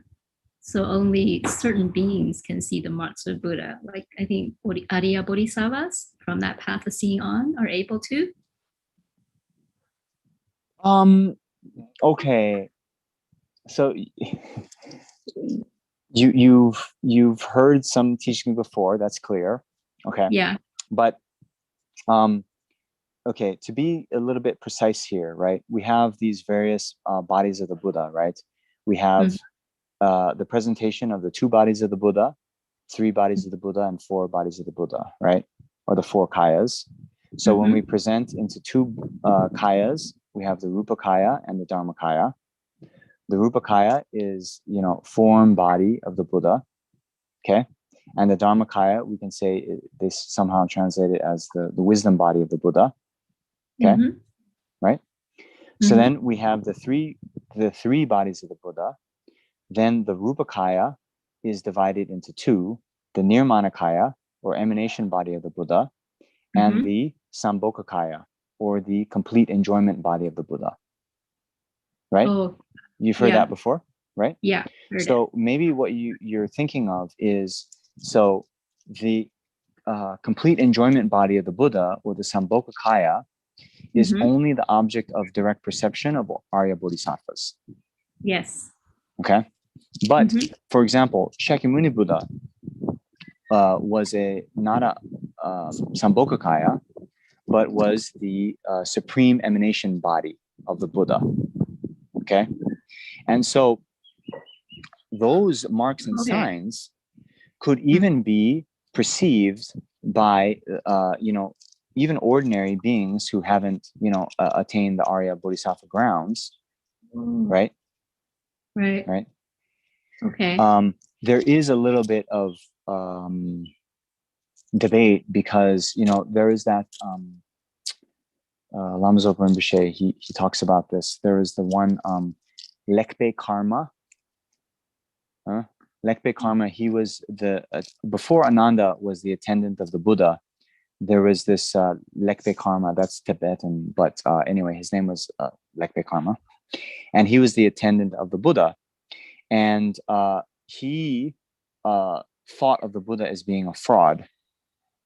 And he didn't see all the great qualities of the Buddha. He only saw a little bit of radiance, light kind of emanating out of the Buddha, but he couldn't see the rest of the marks and signs.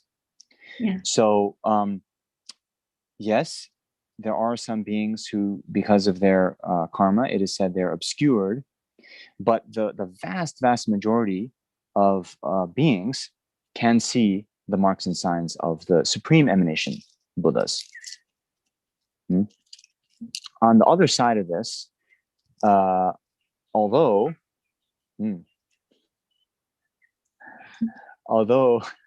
I saw the chat come up with Alexander. So although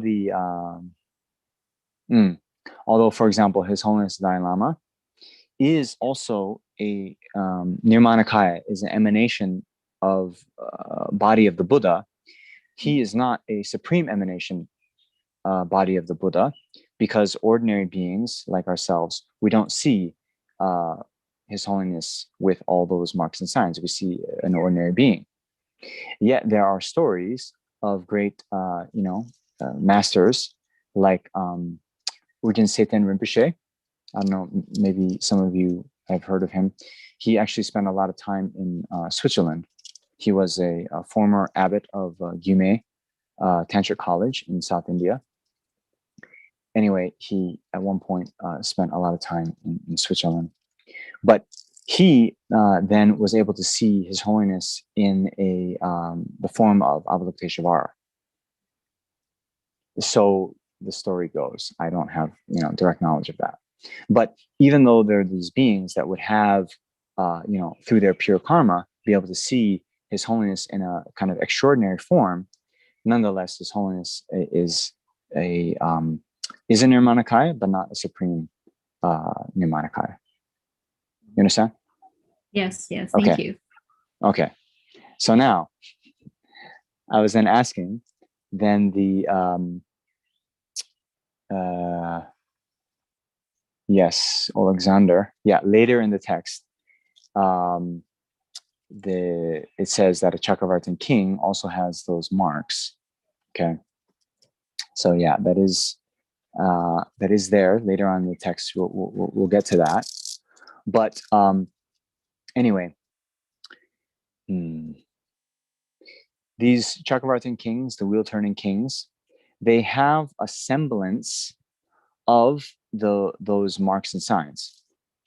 And it is even said that, even forgetting about the Chakravartin kings, there were, I think, maybe a demon who, after who could appear in the form of the Buddha.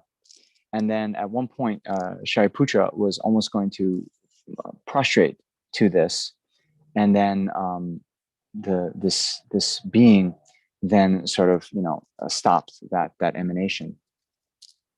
So that Shariputra wouldn't, sort of be fooled and prostrate to someone who's not a Buddha. So in any case, we're a little bit running out of time. So there is that debate about, what the perfect marks are, and whether this Chakravartin king, whether those marks that they have are the actual, are they the same as the perfect marks of the Buddha, and so forth, right? But here, to the degree that there are perfect marks, to that degree there is deception, then we should all know, right?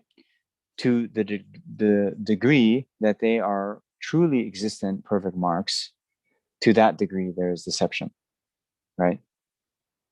So again, remember putting on our hat, trying to distinguish between where the Buddha is talking about the ultimate nature and where he's talking about the conventional nature.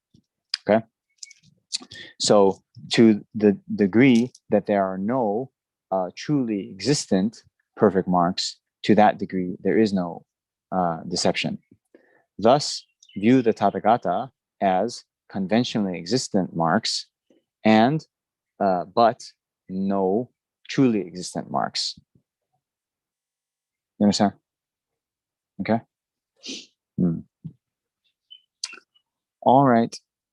So, right. And then, above that itself, which the Tathagata called perfect marks, are not truly existent perfect marks. Okay. So anyway, you guys should know.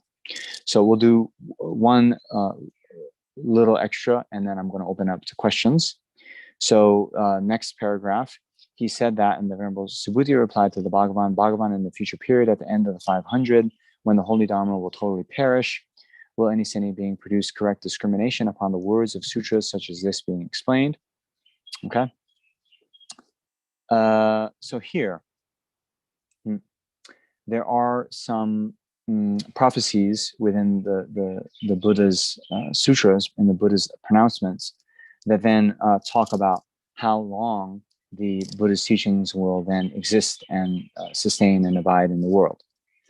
So in general, there is the most famous kind of pronouncement says that there's 5 times 500. So that means 2,500. So the Buddha actually, was enlightened, I think, more than 2,500 years ago.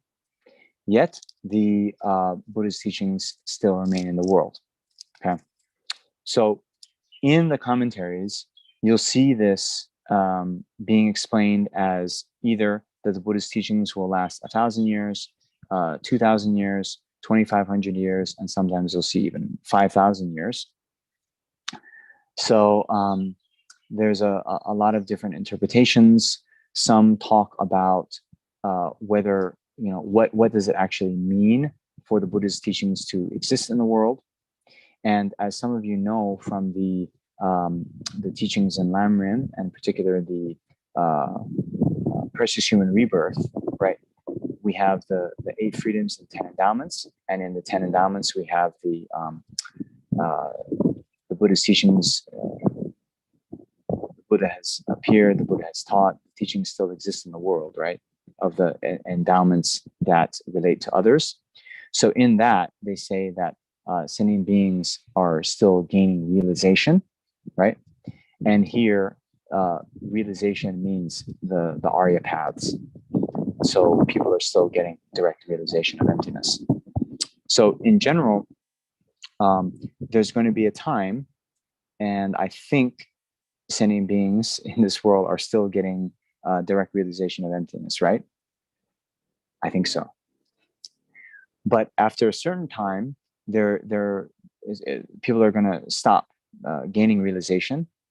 But yet, the kind of teachings in terms of explanation, in terms of the text, and so forth, will still exist. And then it is said that only the sort of external signs, like, for example, stupas and relics and texts, those will exist.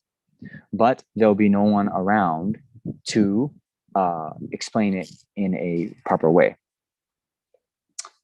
In any case, the point is, right, for our practice, though there's these different interpretations about what it means, the point is that we still have the precious human rebirth, and we are in the time when the Buddhist teachings still exist in the world. We have access to teachers who are teaching the proper mode of thinking about, meditating about these teachings.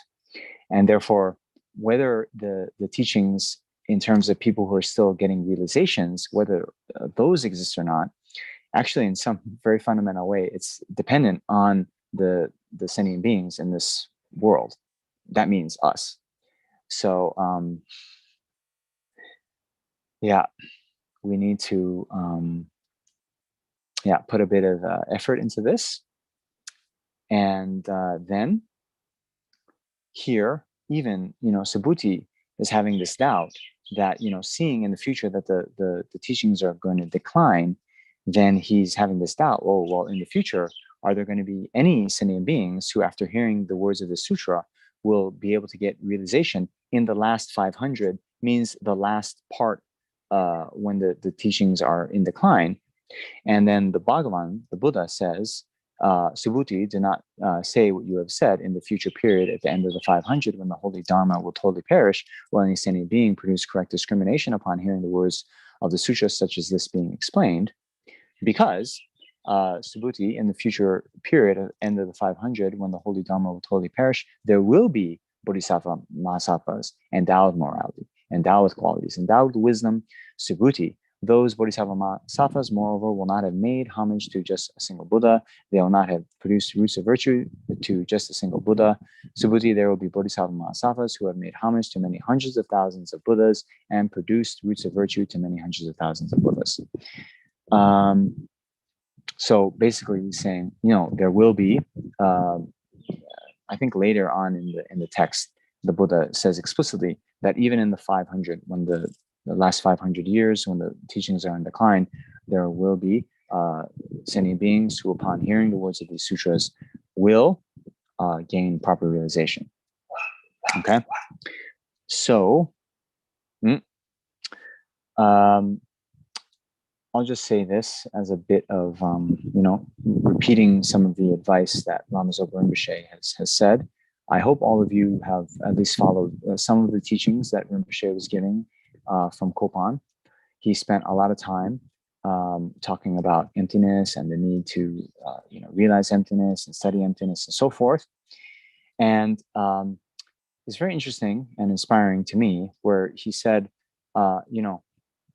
when one has more and more imprints regarding emptiness, then that actually makes it easier to achieve realization in the future. So I think I said even yesterday, or I think the first day when we were reciting the sutra, that the more times we can, even listen to the recordings of the oral transmission of the sutra, the more times we can listen to teachings of the sutra, the more times we can read the sutra, then every time that creates more and more imprints in our mental continuum. And one day, those definitely will ripen as a realization. So, yeah, let's do it. Okay, so, yeah, yesterday I kind of stopped at the time we were supposed to end the session, and then and only then did I open it up for questions. So we have 8 minutes before we're supposed to stop. So I'll open it up to questions here. But anyway, let's see how many questions there are. Ravi has asked some questions on YouTube Live. I put it in the chat. Okay, let me open up the chat.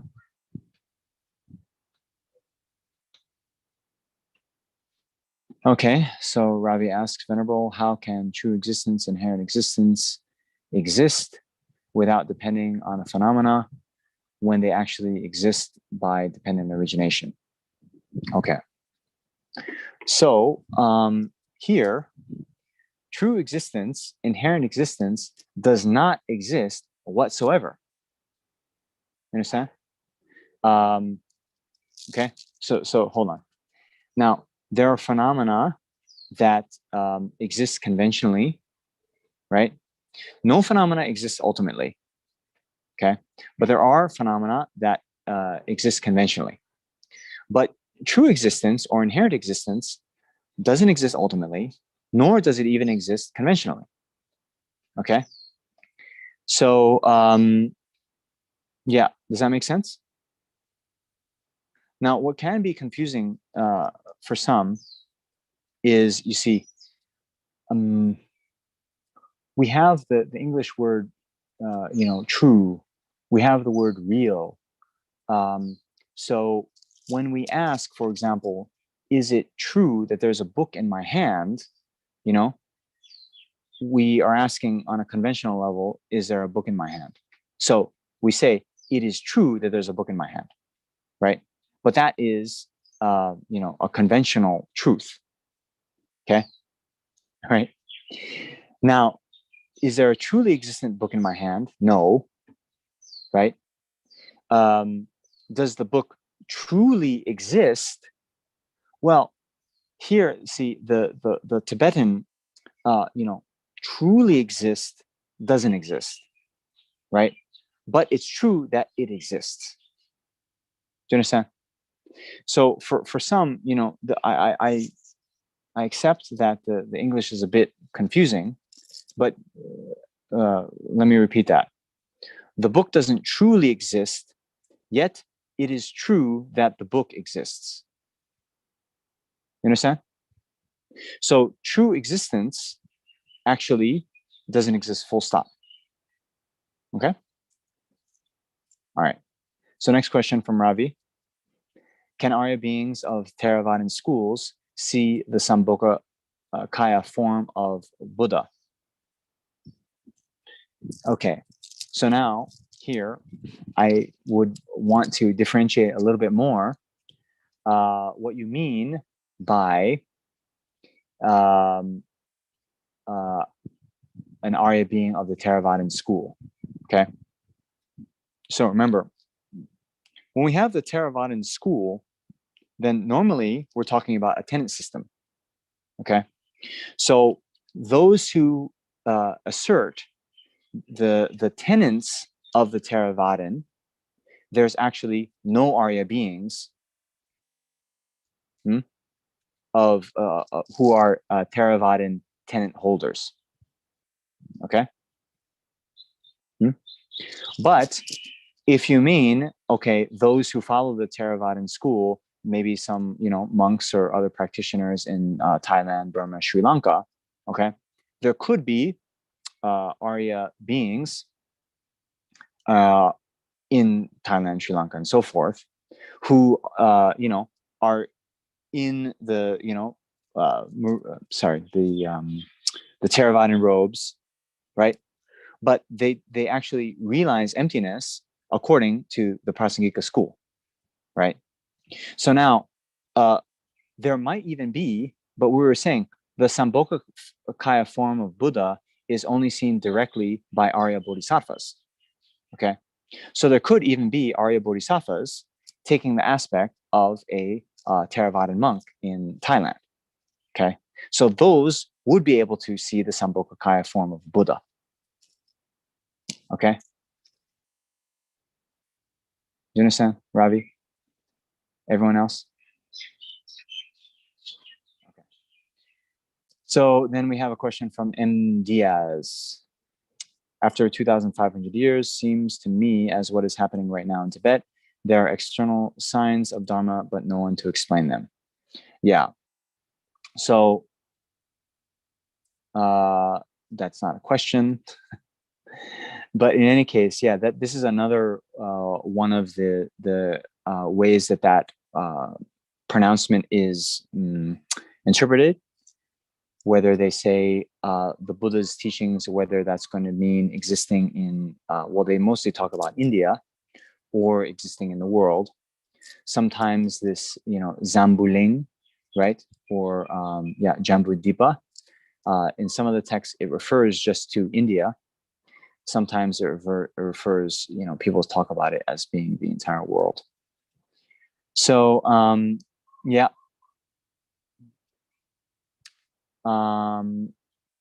Yeah, there's no real question there, so I don't know how to respond. Okay, are there any other questions?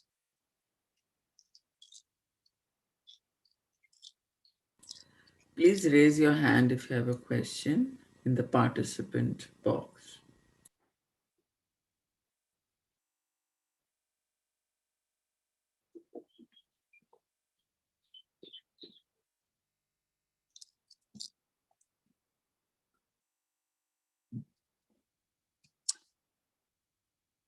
Okay, Alexander. Thank you, Venerable Namjong, for the teaching. Sorry, I cannot turn on the video because I have very low connection. No much good karma. I have a question about you said about generic image. The first that to realize emptiness through generic image. Can you elaborate on that? Yes. What Okay. does it mean, generic image? Okay. Yeah. All right. So, okay. So those of you who have not studied Lorik before, then this might, be some new concepts. But the main point here is that when one realizes emptiness for the first time, one realizes it through a conceptual consciousness. Okay. So what a conceptual consciousness, we were talking about the example of the fire and smoke, right, on the mountain pass. So we see the smoke, the fire doesn't appear to our consciousness, yet we realize the fire. Okay. So now, for when the smoke or anything that's appearing to our consciousness, right, when we look at a tree or a mountain or smoke or any other phenomena, every tree is different. So those trees that appear to my consciousness right now, right, it's appearing with its own uncommon sort of characteristics, right? This tree, it's its own sort of height. It has its own kind of patterns of the leaves, some of which are more browning right now, some are more green, right? So every tree that appears to our eye consciousness has its own kind of unique, uncommon characteristics, right? Okay. Now, when we just think and close our eyes and think of tree, right? Tree. There's a sort of, general, and this is what we call like a generic image of a tree that doesn't, have this kind of vividness and specifically characterized, qualities of the various trees we see. Do you understand? Okay. So now, when we let's think about realizing the fire on the mountain pass. Okay. We realize that there is a fire there, but it's a kind of, we don't know actually how big the fire is. We don't know how the flames are as if we were seeing an actual fire, right? So we don't see the specific unique characteristics of that fire on the mountain pass. We just sort of realize kind of through this generic image, right, of the fire. But the fire itself is not appearing in all of its sort of glory, all of its uniqueness. Okay? So now, when we realize, now all conceptual consciousnesses, right, work in that way, work through the medium of this generic image. Okay? And so it's a little bit easier to understand the how the generic image works when you think of trees and pots and houses and people, right?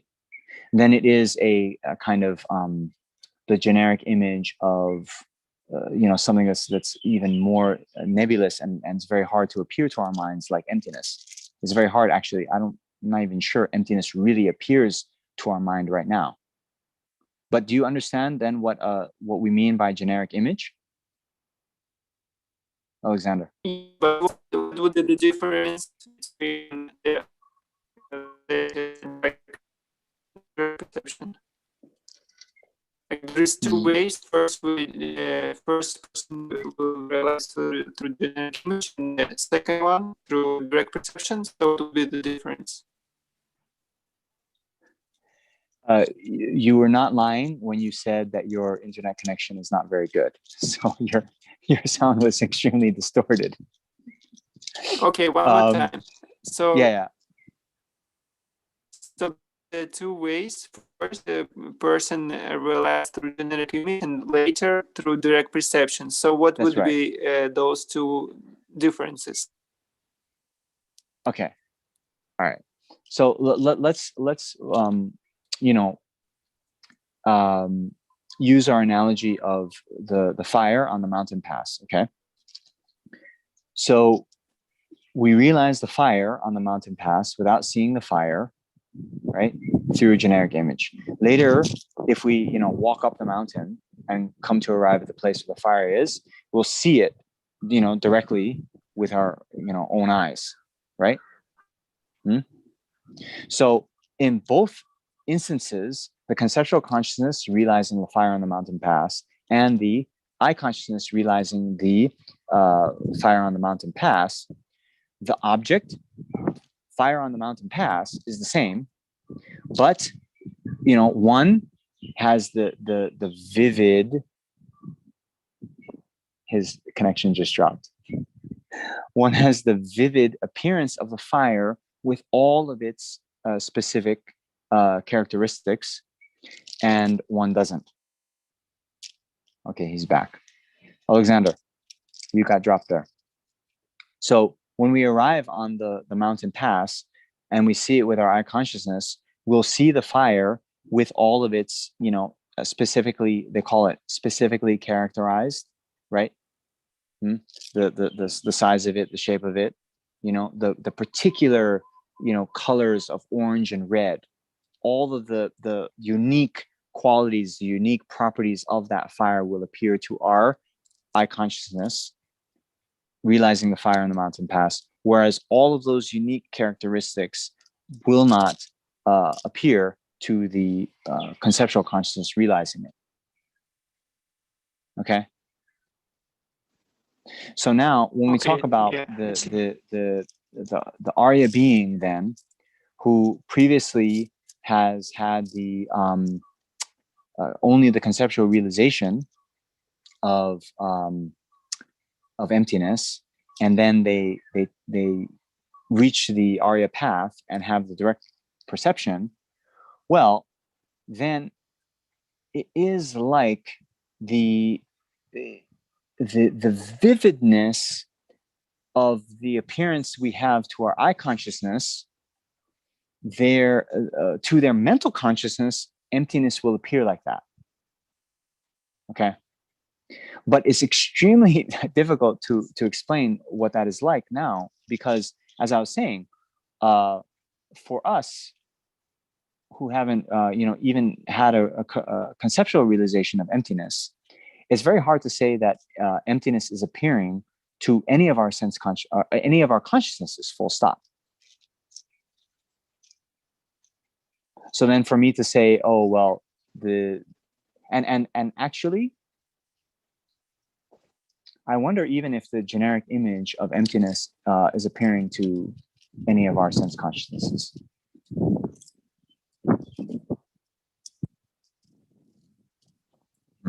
That's maybe something to think about. Venerable, so okay. Go ahead. So sorry, Alexander, he got dropped again. Yeah, okay, Shanti, go ahead. So further to that, you were alluding to a kind of debate that unless one actually realizes emptiness, one will not know that liberation, enlightenment is possible, right? Actually. So does that mean, that if you realize conceptually emptiness, you cannot actually realize that emptiness is possible, even if you conceptually realize it's good enough? Or or is it saying that you have to take a leap of faith, like you get a rough idea, this is emptiness, therefore enlightenment is possible, then you actually generate bodhicitta? Or does it mean that a conceptual realization of emptiness is enough to convince a person really that enlightenment is possible? Okay, so this again is, it depends on whether that person is the sharp faculty or the duller faculty, right? So the sharp faculty bodhisattva, the one following reasoning, right? they necessarily must realize emptiness before realizing bodhicitta, before actualizing bodhicitta. And for them, the conceptual realization of emptiness is enough. Okay. For the followers of faith, this is what I was saying. It is I mean, to use your words, a leap of faith, where they just in hearing about enlightenment from their teacher, they then have very strong faith that enlightenment exists, and then they aspire to it.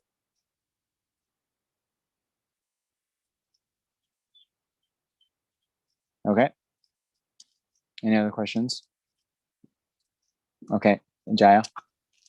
Venerable, I have a general question about this text. Okay. It says further down the text that whoever takes up the sutra, on page 15, it says will be intensely tormented. The past life's karma will manifest. I'm just wondering, why does a text on conventional and ultimate reality, or a text on emptiness, or a sutra on emptiness also becomes a purification exercise? Why does it manifest purification? Why does knowledge of emptiness manifest purification? As the sutra says later in the text. Yeah. Okay. So I was actually gonna, it was one of the passages I was gonna talk about next week, but since we have the question now, I will talk about it. So as I think I mentioned on the first day when we just recited the sutra, that the actual purification is coming through the application of the 4 opponent powers. Okay. And many of you, I think, know already, but the 4 opponent powers, we have the power of regret, the power of refuge, the power of remedy, and the power of resolve, right? So then in the traditional presentation, I think Arya Asanga wrote in the Bodhisattva levels, perhaps, that there's 6 ways, 6 remedies, right? But these remedies, it actually is not just those 6, but any virtuous activity can be then a remedy to previously accumulated negative karma, right? But it is said that among those 6, the taking interest in emptiness, reciting texts about emptiness, meditating on emptiness, is the most powerful. Okay, so why then is that the case? Well, in my opinion, it's because, you see, the realization of emptiness is the thing that is the direct antidote to the root of samsara, right? So all of the various sufferings in the world, right? All the sufferings that we've ever experienced, is fundamentally rooted in this ignorance grasping to the self. So cultivating interest in emptiness, meditating on emptiness, reciting texts about emptiness, it brings us closer and closer to uprooting the root of samsara, right? And it is said that even before we attain liberation completely, then when we even have the direct realization of emptiness, we no longer are accumulating causes of samsara. We're no longer accumulating contaminated karma. Okay, so for that reason, then the sort of direct engagement in texts that deal with emptiness, that's kind of the quickest way that we're going to cut the root of samsara, and that's why it's the strongest in terms of purification. But it should be said, and I always emphasize this, that although it says that in the text, we should always make sure that we're applying all 4 opponent powers, and not just starting without getting a good motivation and just start to read the text. That's why we have those preliminaries to sutra reading, where we take refuge, we do the generating bodhicitta, we do the 7 limb prayer, and so forth. Okay. Thank you.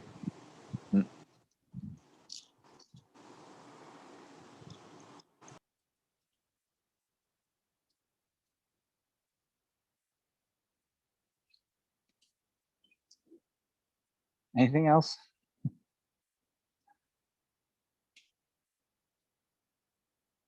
I had one more small question, Venerable.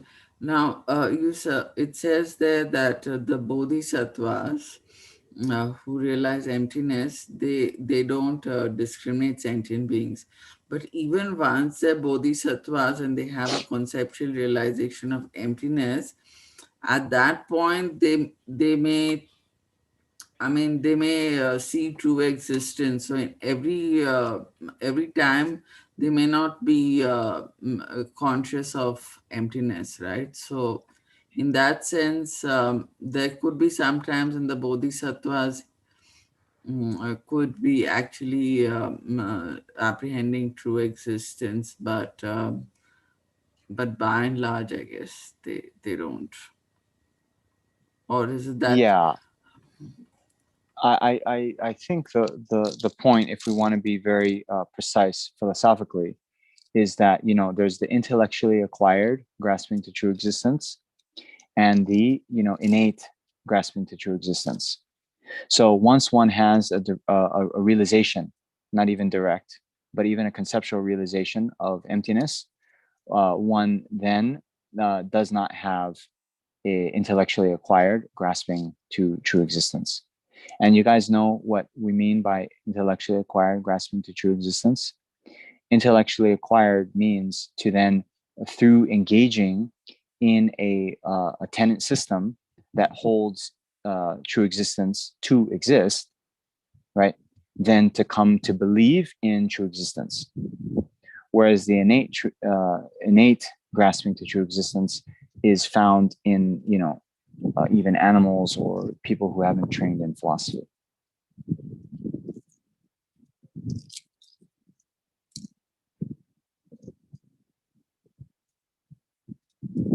Alexander, have you raised your hand again? Oh, yes. Sorry, I was kind of, I was trying to ask a question. What would the difference then in the experience the person has emptiness directly or through is that now? What would be the difference when they go the world? Like they appear still the same for me, but how they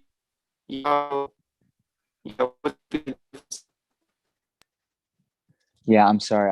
I really couldn't understand. Most who recognize or not like through genetic image of somebody who has they both when they use that. Alexander La, can you just type your image, type your question in the chat?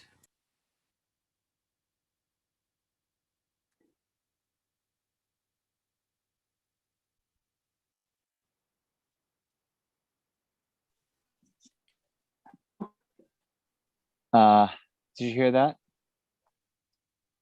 Alexander, can you type your question, please? Okay, yes.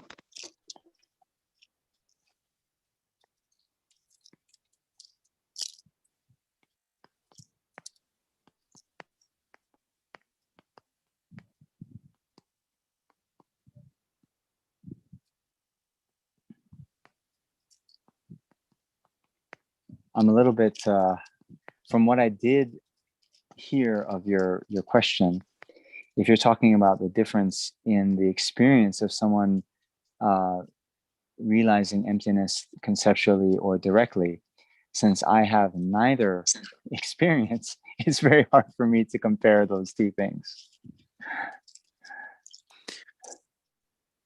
But yes, but it feels like it's the same. That's why I'm asking.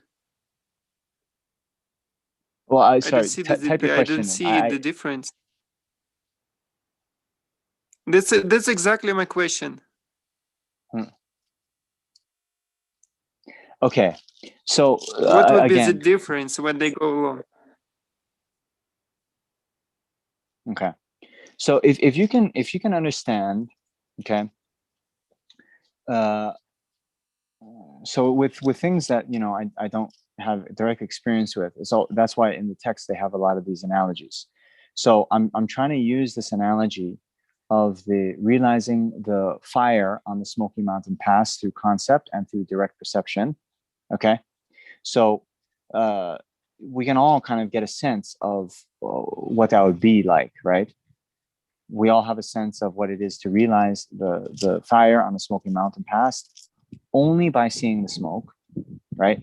And then we all have seen a fire before, so we get a sense of the difference in the kind of vividness of experience of those two levels of realization, right?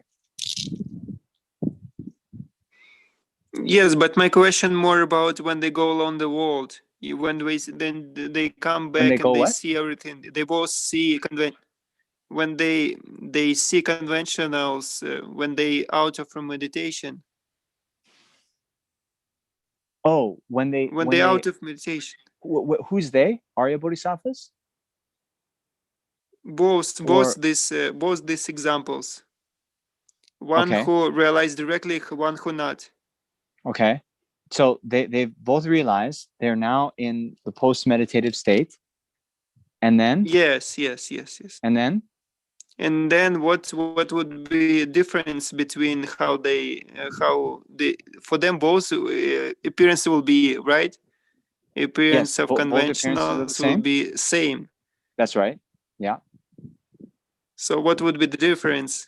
They both don't believe it, or some different degree in that? They both no. Okay, so now I understand your question.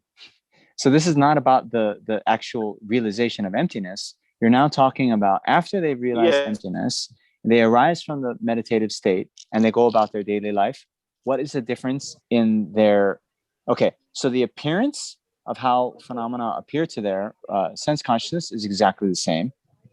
And both of them would equally not believe in the appearance as being real. They'll both see it as illusory. So that is also the same.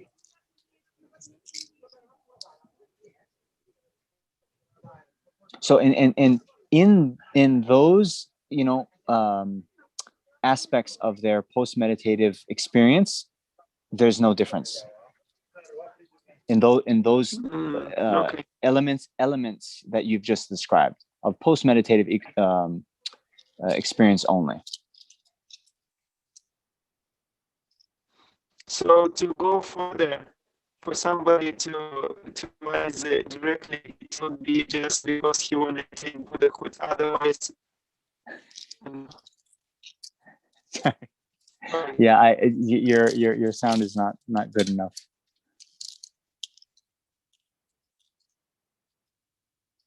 Okay. All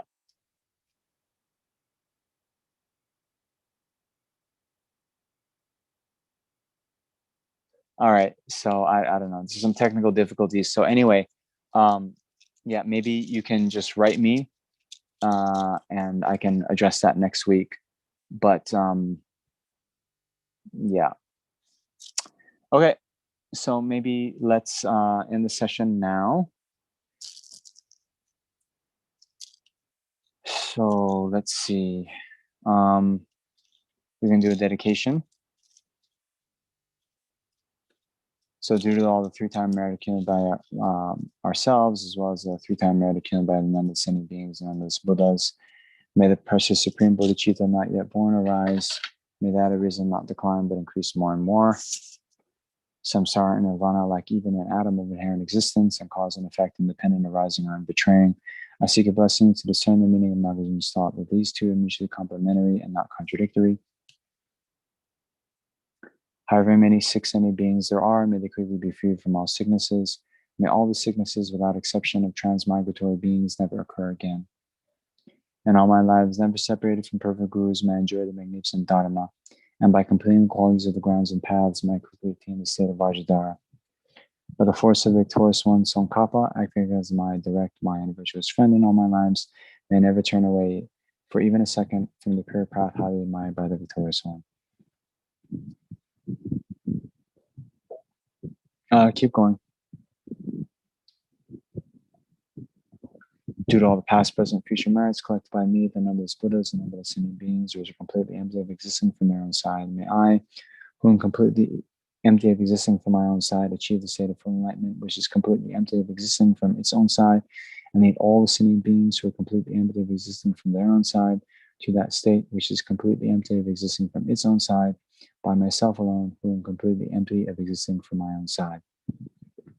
I further dedicate all these virtues to be able to train just like the hero Manjushri who knows reality, and just like Samatha Vajra as well. I further dedicate all my roots of virtue with the dedication praises the best by all the gone beyond victorious ones of the 3 times in order to have good conduct. The incomparably kind, supreme Tenzin Gyatso, the wish-granting, wish-fulfilling jewel, the source of every single benefit and happiness in this world, may you have a long life and all your holy wishes be spontaneously fulfilled. You who uphold the subduer's moral way, who serve as the bountiful bearer of all, sustaining, preserving, and spreading Manjunath's victorious doctrine, who masterfully accomplish magnificent prayers honoring the 3 sublime ones, save her, myself, and others, your disciples, please, please live long. Okay, so thank you very much. So in the week, we have a few recitations, group recitations, and we are staggering the time zones. So the time where it's going to be recited is going to vary. So some of you, different ones of you can tune in live. If not, please recite as much as you possibly can in the other times. And we'll see you next week. Thank you very much.